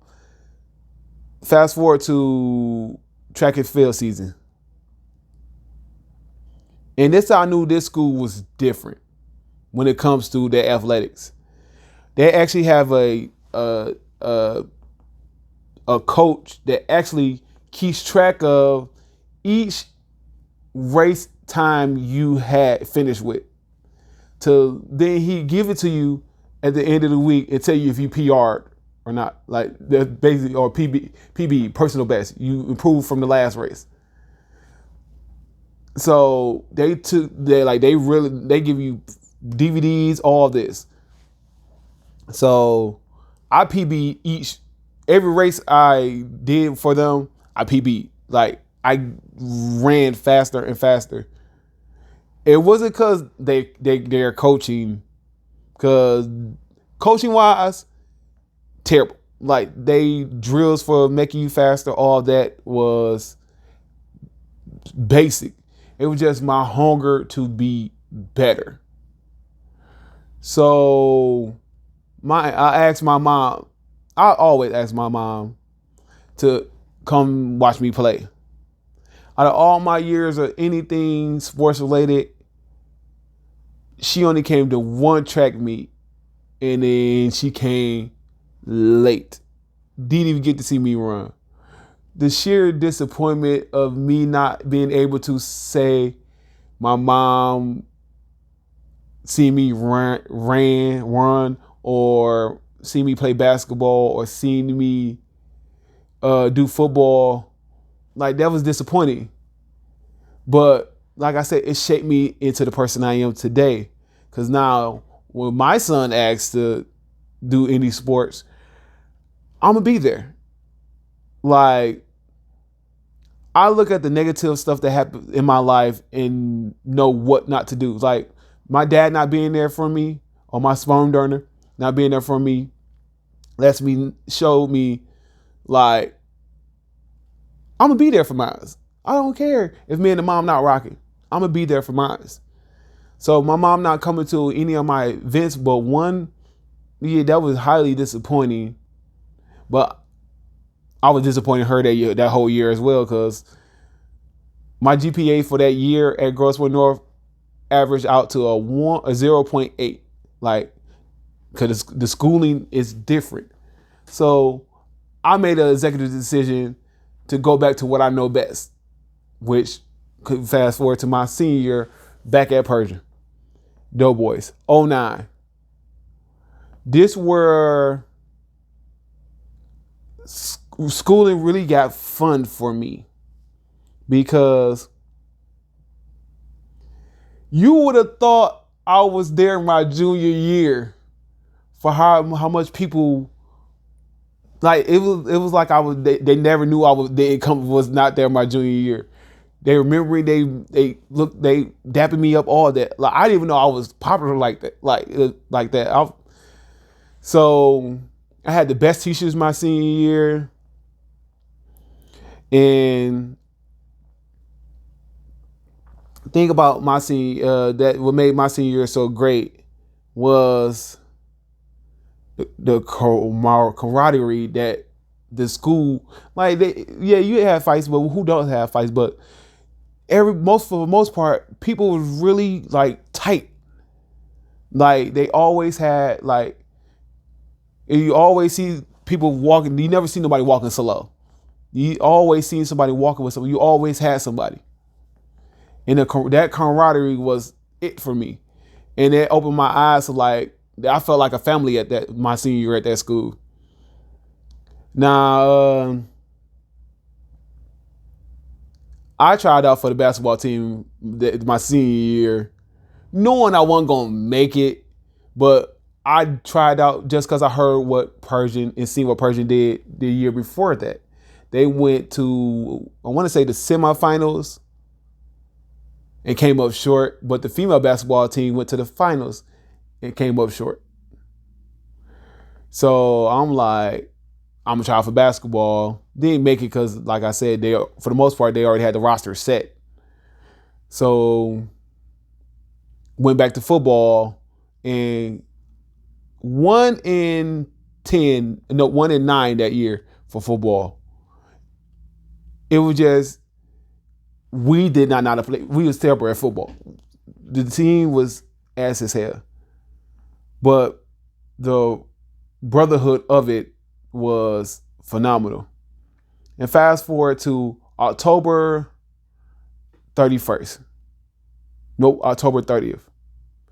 Angels Night. It's a game fight outside the school. Me and my boy in the gas station, like, we'll wait till it die down. DPS school police showed up. Detroit Public School Police. Not Detroit Police. Detroit Public School Police. Detroit Public School system needed their own police force. So these are the ones that D average, C average, couldn't make the real force. So, hey, fall back playing. So the game fight broke down. So me and my boy proceeded to go to his house. I'm walking. I get hit in the back of the leg with a baton. So I'm turning around to see what the dude, the little flashlight running cop hit me for. Before I even got halfway around, the dude pulled my coat over my head, banging my head against the car, punching me in my ribs and all that. So then start cuffing me. So now I'm cuffed. Cuffs on. He's punching me in my ribs. Talk about pushing hands behind your back. Mind you, I'm already cuffed, people. He broke my nose, which is my nose still broke to this day, right now, because when it got broke, the adrenaline didn't even feel it. So I could say I was the new 2009 Roney King. They fucked me up for nothing. So I'm like Cat Williams. I'm allergic to dumb shit. So he asked me the dumbest question that I ever fucking heard in my life.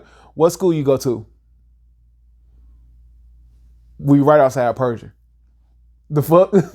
So I'm like, here. So he with his smart ass mouth, like, not no more. So me being the cocky motherfucker I am, I better be in this bitch Monday. Yeah, that wasn't the case. So Angel Night happens to be on a Friday night. So you already know if you going to jail on a Friday, you're not getting that bitch out till Monday. So they put me in type.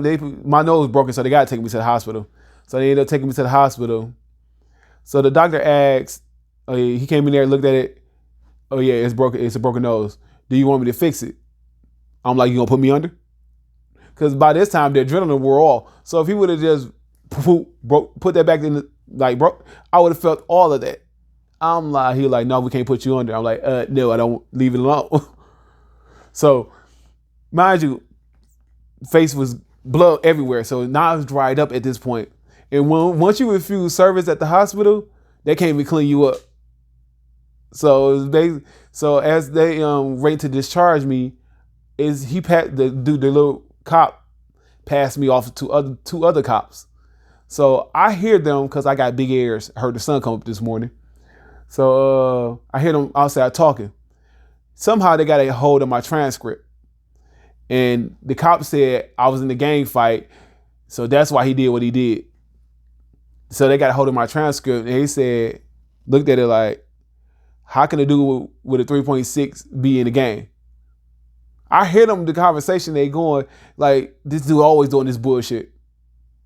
So I'm taking mental notes of everything they saying, because I already knew this was going to be a lawsuit off rip. So fast forward, I end up getting sent to jail. I want to say it was on Nevada, and I can't remember the other street, but off Nevada by Persian. So that's where they sent me. I ain't never seen the inside of a jail cell. So he got there, he was like, the cop that was booking me said, why the fuck they ain't clean your nose? I'm like, I don't know. So I ended up cleaning my nose. Ended up having to make the most scary phone call I ever made in my life to my mom. So, then mind you, in 2009, I'm 19.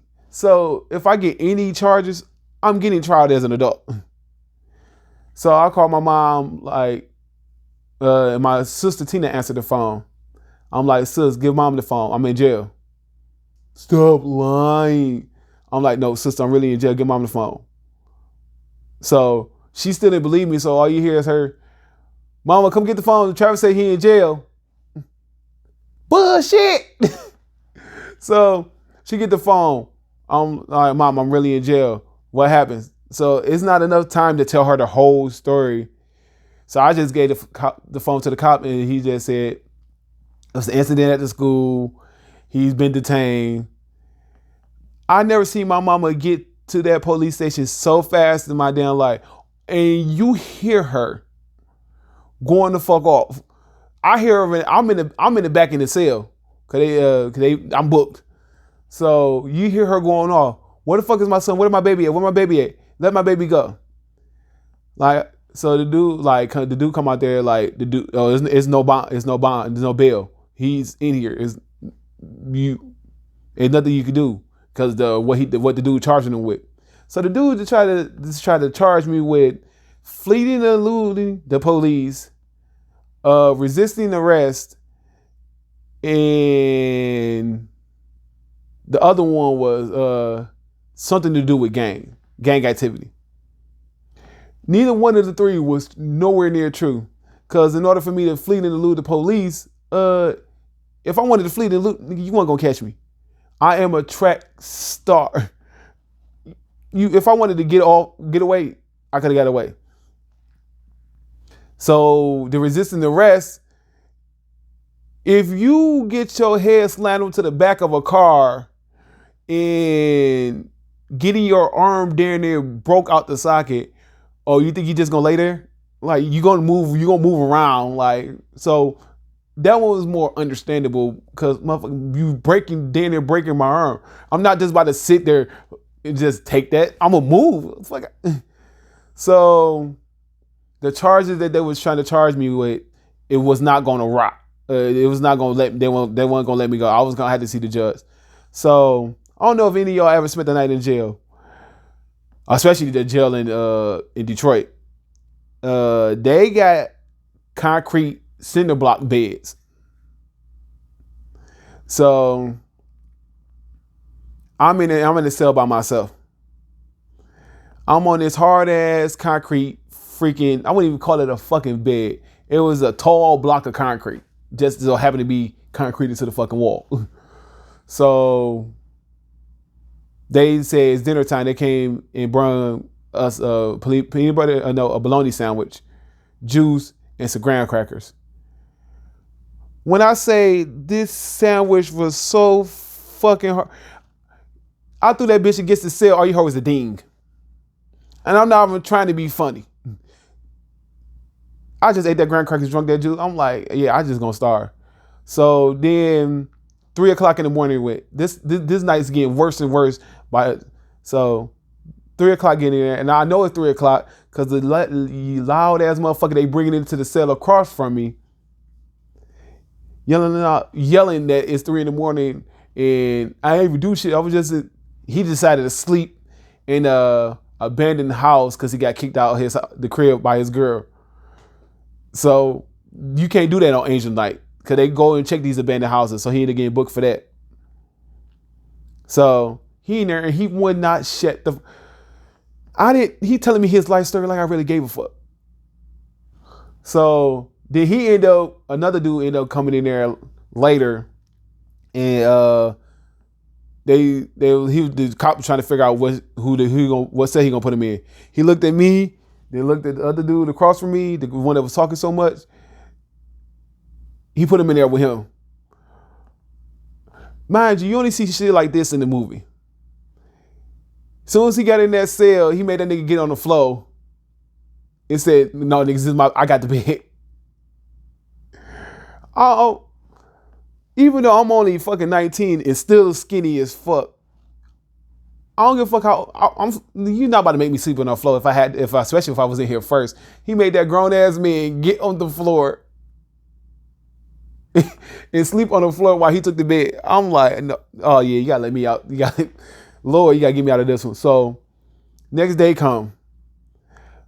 They came and let me out and say that all the charges has been dropped. Okay. So I called my mom. She come up there like a bat out of hell. Going off. Checking me out, seeing what's wrong. Going off. Who the fucking cop that fucking handed up my baby? Who the cop? Say, like, we can't release that information. Oh, bet. My lawyer will. So that Monday, my mom was looking for a fucking lawyer to find. So we ended up finding this little, I ain't gonna say, he tried. The thing about when you're trying to sue the police, you gotta sue the actual the branch is. So they wasn't Detroit police. They was Detroit Public School police. So now you having to sue the school system, the school board. In 2009, guess what the school board was already in the process of doing? Filing for fucking bankruptcy. So I wasn't gonna get shit. So I got Rodney King for nothing, basically. I wasn't in the game fight, I wasn't doing nothing. And now I can't get no money out the deal. Let's fast forward to a year or two later. End up meeting a black attorney by the name of Louis Boakman. And he said, oh no, for that type of event, even though they filed for bankruptcy, oh, you still could have got some money. The fuck you was there 2 years ago, motherfucker, when this shit happened. Like, I could have been eating right now. So then, that's my high school days. Let's get into the process of my 20s. So fast forward to my early 20s, and where you always come to a crossroad in life. and I hit mines at 20. And when it comes to, like I said, always, like I said earlier, my granddad, Mr. Robinson, was a key part to, he was an inspiration to me. And like I said, he was an Army vet. So it was nothing going for me back home. So I'm like, I want to join the service. And at this time, the president was Barack Obama. So that was the best time in my mind to join the service, because a black dude is going to be my commander in chief. I'm with it. So I originally tried for the Navy. With the Navy, they wanted you to, the better your score is on the ASVAB, the better chance of you leaving out quicker. So I got a 50 on there, but they were taking so long for me to leave, like taking forever for me to even get in position to leave, to the point where like, they were like, if you choose, you could choose to go to the Army, and you get you in quicker. So I'm like, okay, granddad was in the Army. So I'm like, okay, I go the Army route. I chose to try to go the Navy route because Air Force, they want you to have no more than 3 tattoos. They want you to have great credit. They want you to have a great test scores. It was too much to go to Air Force. So I'm like, the second laziest, not to knock on anybody in the Navy or Air Force, the second easiest would be the Navy. So that's how I always looked at it. Easy is Air Force, Navy, Army, Marines, which is the toughest. I felt like it was the toughest, so I wasn't going to Marines. So I'm like, okay, I go to Army. My granddad was in Army, so it was a great homage to him.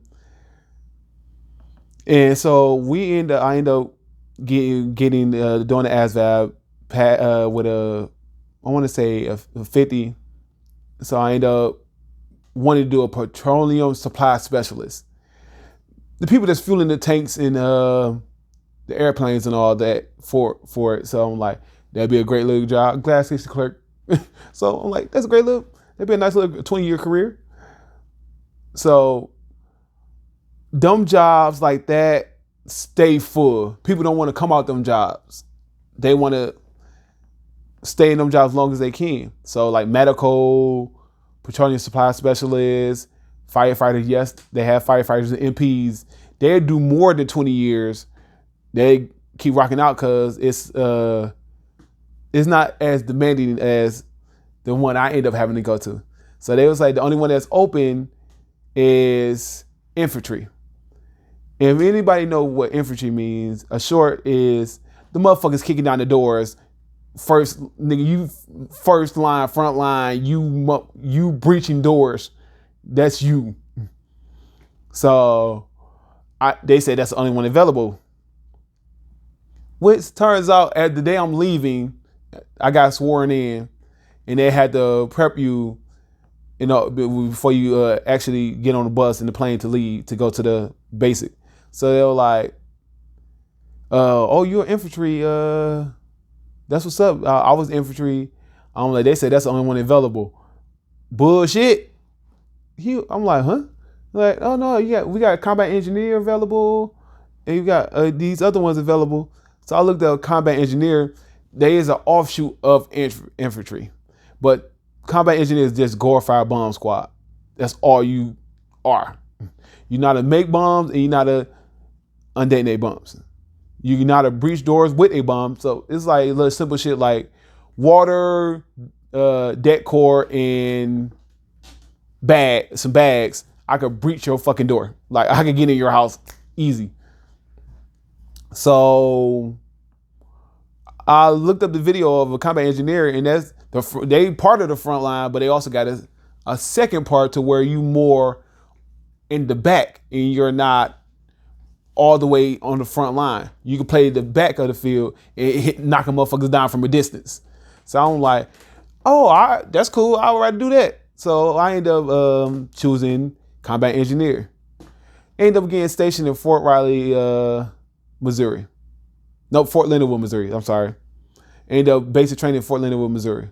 My original basic training would have been for Benning, Georgia, for infantry. So I ended up going to Fort Leonard Wood, Missouri, and ain't nothing in Missouri except for St. Louis. Like that's the only place in St. Louis is where it's at. Anywhere else, you don't want to be. So ended up going there, and I met a credible group of individuals, which you can't have so many individuals from these different areas and different backgrounds and not think some shit going to shake and move. Let me tell you this story, how we first get down there. This is what they do to you to break you down. They hyping you up when you're on your way to your actual barracks you're gonna be at. They have you, we're gonna have fun, we're gonna do this, then a third, and then as soon as you get to the barracks, put your motherfucking head in the bag. They snap it. They whole energy shift. So you can see how many grown men tighten up in that motherfucker. It was hilarious. So they all kicked us off the bus. So they all had us put our big rucksacks, which was full of dumb shit that we decided to buy that was unnecessary. So that shit was heavy. So they had us hold that over our head as they introducing themselves. This one dude bag was so heavy, he ended up tearing his knee up just by holding that boy over his head. He fell down. They said, "Oh damn, we already got one down." They really didn't get 2 fucks. So my drill sergeant was one of my drill sergeants was Drill Sergeant Johnson. He was the cooler black guy. Then we have Drill Sergeant Finch, a motherfucker with small person syndrome. So they teach you combatives, which is just cage fighting, basically, for the most part. So as they teaching us these moves, he straight elbowed me in my grill, boom, hard as fuck. Then come down in my ear. You better not say nothing about it. like hard as he could, and it was cause me being 6 foot fucking tall, this nigga being all of 5 foot fucking 3, he felt some type of way about taller motherfuckers. Even though when you give a small person with small person syndrome a little bit of power, they do abuse the fuck out that shit, which he did. I ain't knocking him, but it is what it is. So that's my art. That was I did end up messing up my knee, end up having to come home. I'm still fighting to this day to even get my medical benefits for that. So how I feel about the military, I feel like you really have to want to be there to do it. Me personally, I would not teach my son. I wouldn't tell my son to enlist. I'm sorry. Kudos to you if you do. You feel like I can't, because just how I know how they played me in my situation. So I can't set my son up like that. So I come home. We are living on Lamont in 7 Mile, still by Persian. So I had nothing going for me. My knee is only halfway fixed since I blew it in the Army. So it was nothing that I could much do coming out. So I ended up working at Burger King with my cousin too. So the worst thing you could do is have me and this brother working together. We had Burger King lit. It was me and two made that junk live. So my cousin Vern ended up getting married to his wife, and his wife had a best friend who ended up becoming my wife. So I felt like it was cool. My cousin his wife, her best friend, and me. It was fun in the beginning. So I was 22 when they end up getting 23 and when they end up getting married. So I was in the wedding. She was supposed to be in the wedding, but she was pregnant at the time and couldn't find the right dress in her size to be in there because we were supposed to come down the aisle together. So my cousin was 23, his wife was 22, and my wife was 23 going on 24. So I know y'all seen the show and heard the show Bridezilla, right? And that's usually be the bride that's the Bridezilla. Not in this situation. It was my cousin. This nigga was the Bridezilla. His wife was cool, chill. He was, oh man, this dude was pissing everybody off. He was really a male Bridezilla. We never seen it. We wanted to fuck him up because how he was acting. So then the day of the wedding, still was a beautiful wedding, great wedding. They decided to have it on the beach in Port Huron. So he had a little thing he wanted to do as a little two-step as the people coming down the aisle. So he decided to have people for the rehearsals, had them practice the two-step. I missed every rehearsal besides the last rehearsal because I always had to work. So the last rehearsal, I was supposed to walk down the aisle, do the two-step with my wife at that time. This is my first time meeting her. This was 2012. First time meeting her. Everybody else messing up on the two-step. They couldn't get it. Me and her, first time, boom. Lock arms, do the two-step. Killed it, ripped it. Getting praise from my cousin and his wife. Oh my God, you did it on the first try. My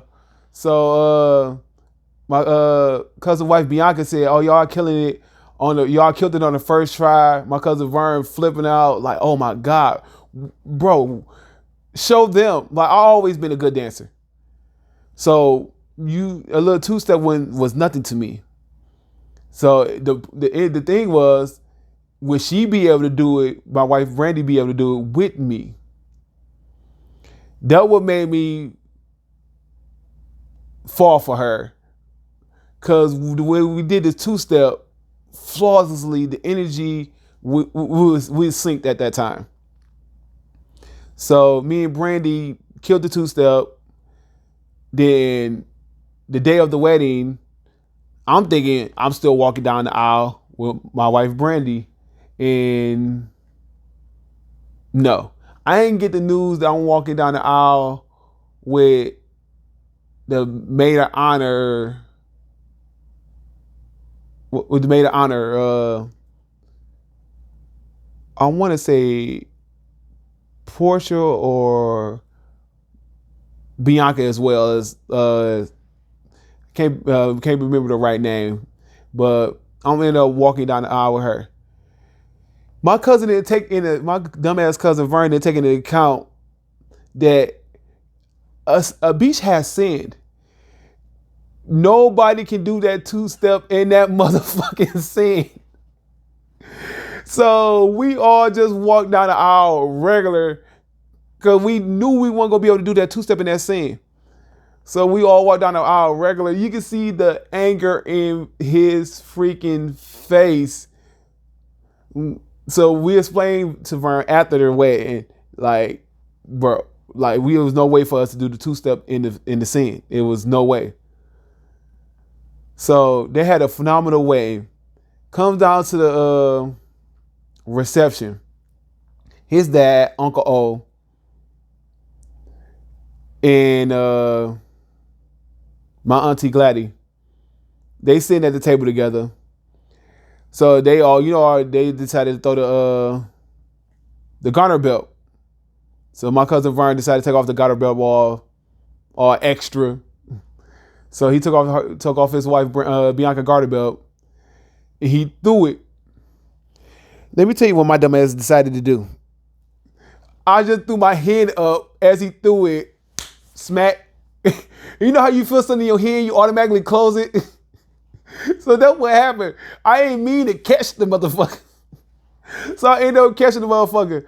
I went straight to my wife Brandy at the time. I'm like, you better catch this motherfucking bouquet. You better catch this motherfucking bouquet. So it's time for the bouquet to be thrown. So it's my wife Brandy, the bride Bianca's mom, and a bunch of other females. So it's Bianca's mom and my wife standing in front. She threw the bouquet. It bouncing between their arms. It fell on the floor. The way my wife Brandy dove on that floor for that damn bouquet, I'm like, oh yeah, she loved me. I'm like, she really fucks with your boy. She got it up, so I didn't know the person that catches the bouquet and catches the garter belt, I had to put the garter belt on her leg. So me being the type of person I am, I decided to go to the DJ and ask him for a certain song. So I asked him to play, I want to say Pony by Genuine.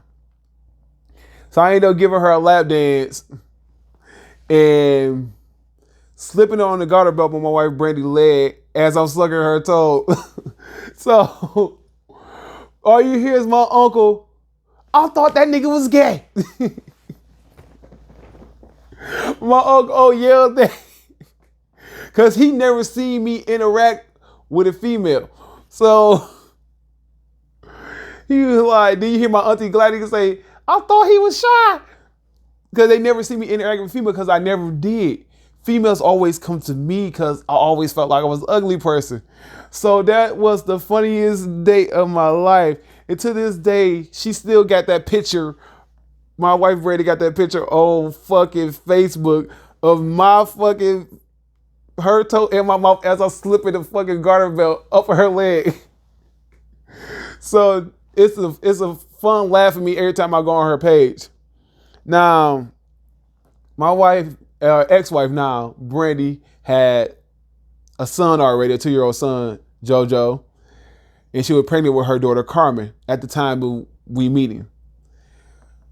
But to anybody else, that would have shook them. She already got a kid. She pregnant with another kid. Why would you put yourself in that situation? But I'm a person that goes based off energy and chemistry. We had so much great energy and chemistry.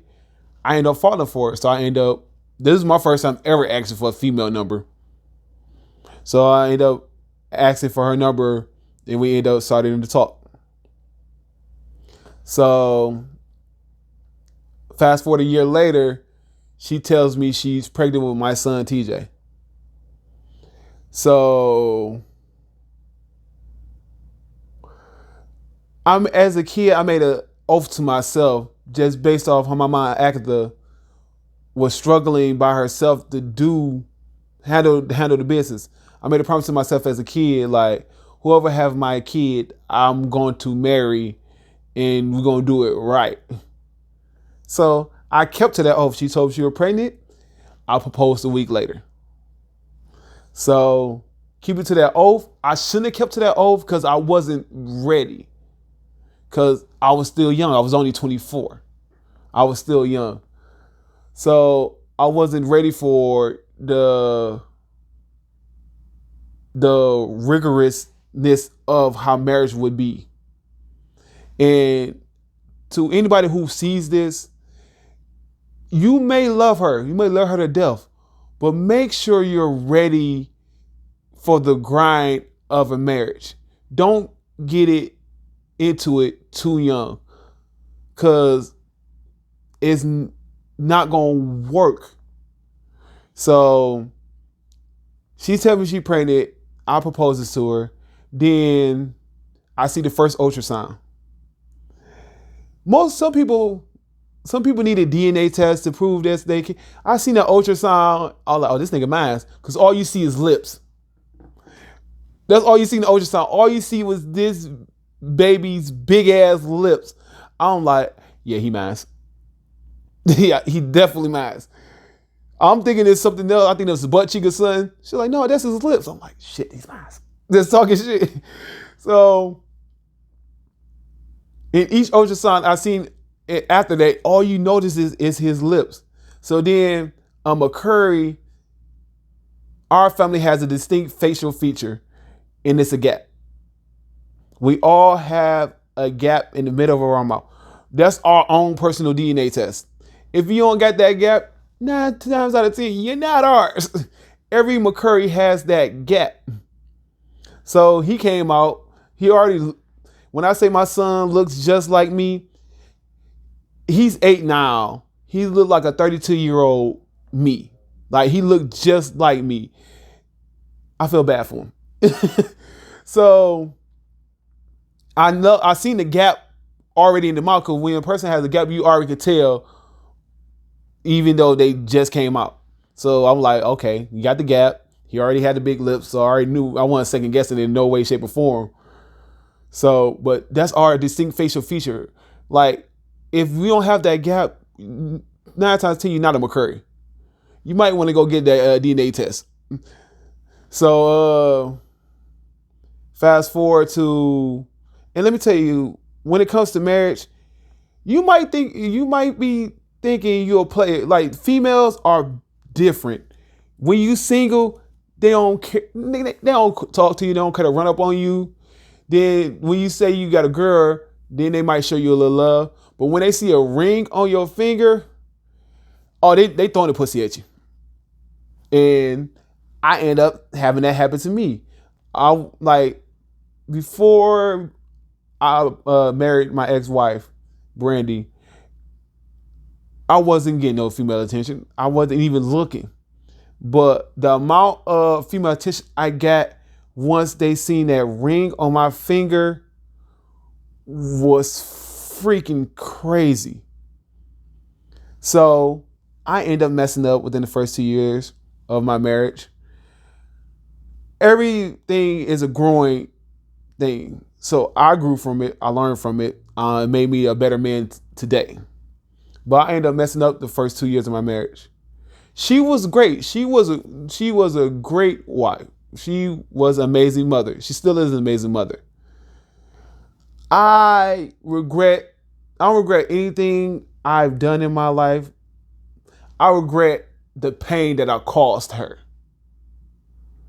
I don't regret the cheating part of it, because it made me who I am today. But I regret the pain and how I broke a fellow black person.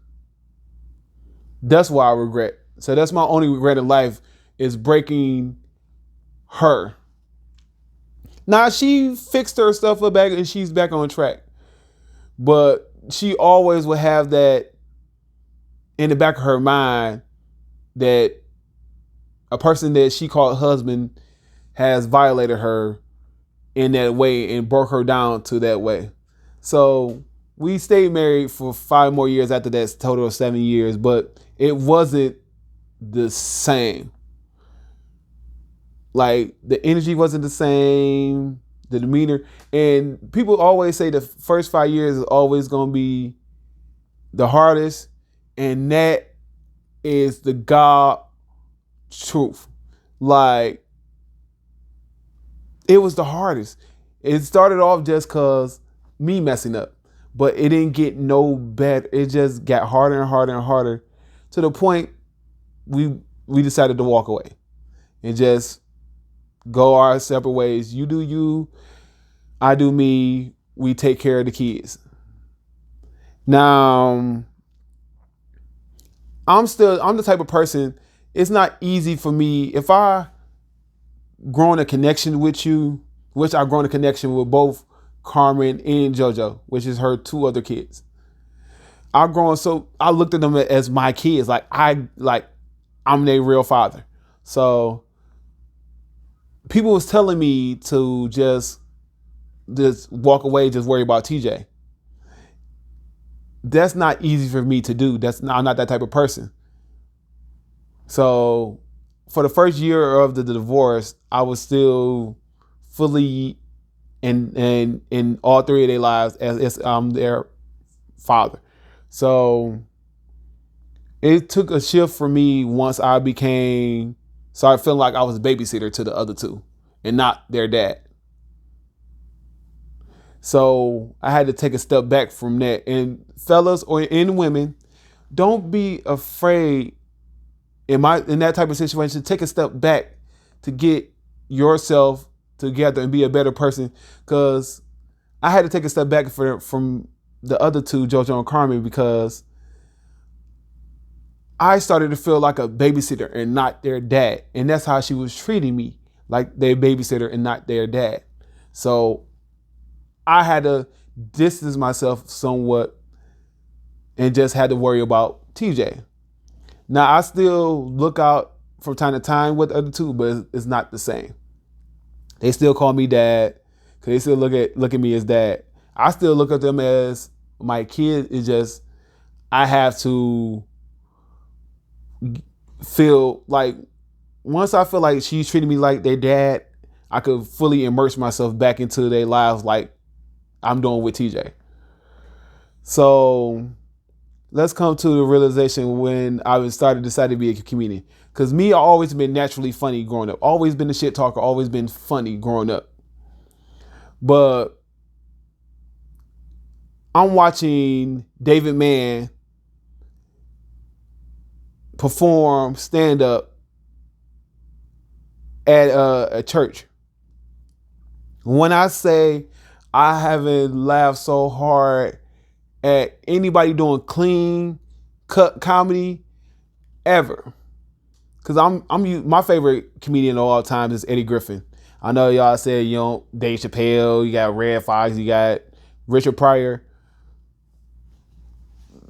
Eddie Griffin is so underrated as a comedian, it's a shame. Like I feel like he's on the same level as them. He just don't get his just due as them. So I'm watching David Mann do his thing. So I look at my ex-wife at the time and said, I want to do comedy. I was 28 at the time when I decided to tell. And when I said I want to do comedy, not even 2 minutes later, I got you booked at the church to do comedy. What? Like, as soon as I said it, she called our pastor and said, hey, Travis want to do comedy. He want to do it at the church. Can he do it? And my pastor said yes. Pastor Irvin is one of the best pastors in the world. Like, I've been through so many churches growing up, and he's the only one that resonates with me on no other degree. Like, when other preachers I went to and churches I went to, I feel like it was them using the Lord and not the Lord using them. With him, you could feel the Lord is using him. So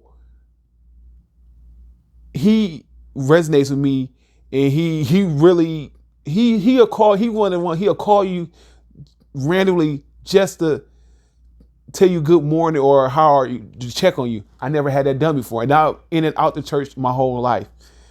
So once I got in going to his church at 25, 26, like church really shifted for me, and my faith really shifted for me because how much I felt like the Lord was using him in the right way and not the other way of people using the Lord. So she called Pastor Irvin and said he wanted to do comedy. Can you do comedy at the church? And he said, yep, I got an event coming up. Trav, you could do it. It gave me a month and a half to come up with clean material. And the thing about comedian, it is not easy to write and perform clean.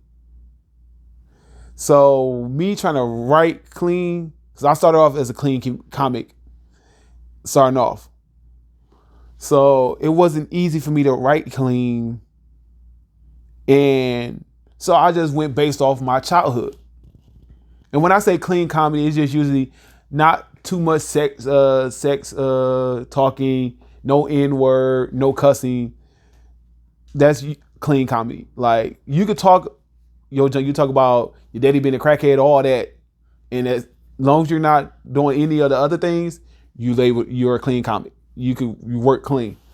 So I just talked about my first set, and it was 10 minutes. It was me talking about my childhood, how I grew up, how my mom smacked the beer taste out of my mouth.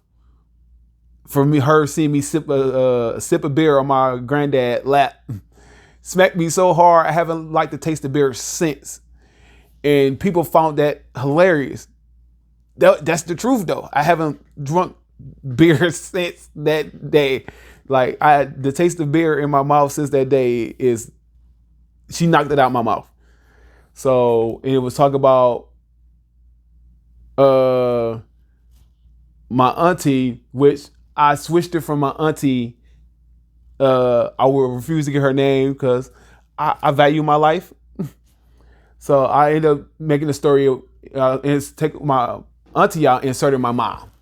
So whenever I do the joke, everybody think it's about my mom, but it's really about my auntie.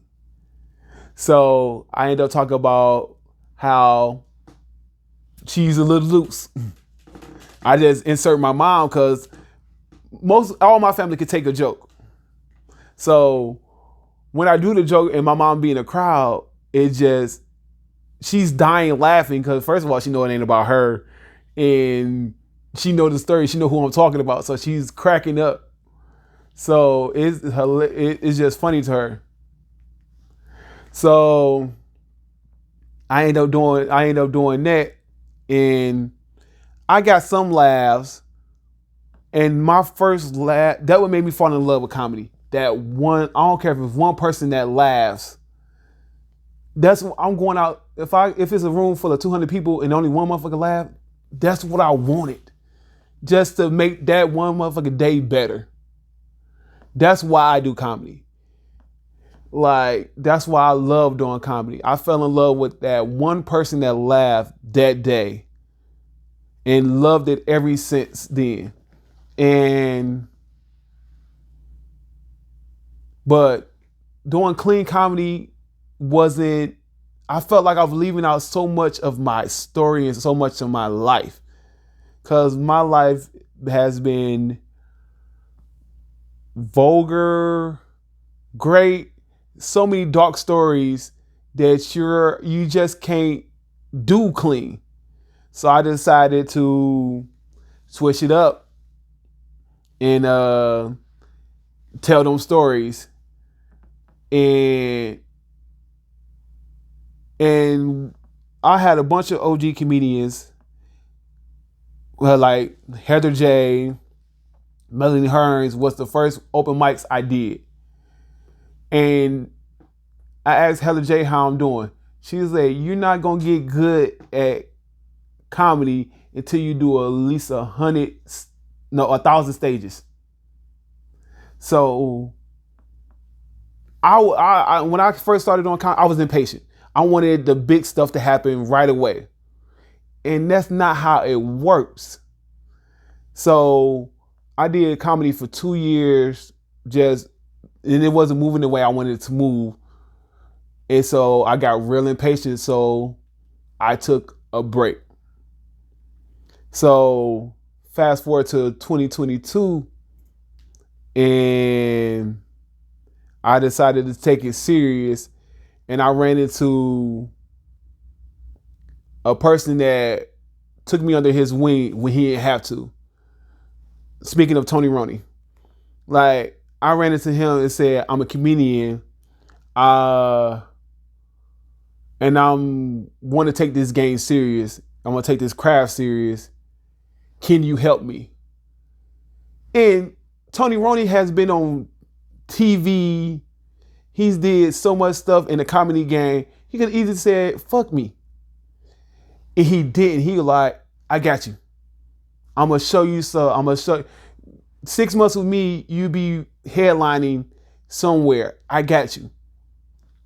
So I end up hooking up with him, and I end up becoming a crack joker. And if you don't know who the crack jokers are, you will in the near future. These are some of the funniest people you haven't heard of. That you gonna when you see us, you gonna see us 5 years from now on TVs and in movies and said, I seen them when they was just a crack joker. That's how good we are. And we support each other. It's a brother and sisterhood, all under the OG's Tony Roney's wing. And since I met him, I've been taking it serious, and my stock has been going up ever since. I'm starting to get paid gigs now. I'm starting to do other things outside of the comedy world. I'm writing better. And I met some of the best, like some of the OGs I heard of in Detroit comedy games, the Cocos, the Shawnee D's, the Mike Larrys, the Josh Adams. Like, I heard of these people before I became a comedian, and I'm starting to meet them in person and getting advice from them. And it wouldn't have been from if it wasn't for Tony. Like, I got some of the best advice from Shawnee D. I did her room at Baker, and she said, your set is great. Just slow down and let the laughs come. You're going ba ba ba ba ba. Give the room a chance to laugh. And so that took a 5-minute set I had, a solid 5-minute set I had, and I ended up making it a solid 8 just off me letting the room get their breath to laugh and not hitting them back to back to back to back, going through my material like that. When you get them time to laugh and breathe, they find it so much more funnier than if you're able to freestyle into that little breathe. You're able to throw extra jokes in and keep them laughing. So fast forward to today, where I'm at today in the comedy world. I am officially a crack joker. I am Tony Roney's Comic Vibe Starters DJ, comedian, part-time security for him. And I'm only going up from here. Like, I see myself being on the same level as the Kevin Harts, the Dave Chappelle's, the Eddie Griffins, the Eddie Murphys. But I'm not going to forget where I came from. I came from Pastor Irvin and Tony Roney's giving me a shot. So when I become big, which I know I will, and all the cracker jokers will, every interview I have from this day forward, you're going to hear me mention Tony Roney's name because he's a true mentor to me, and he ain't have to be. But that's the interview. I appreciate y'all for giving me the time to talk to y'all. Much love, comedian TRAV CURRIE.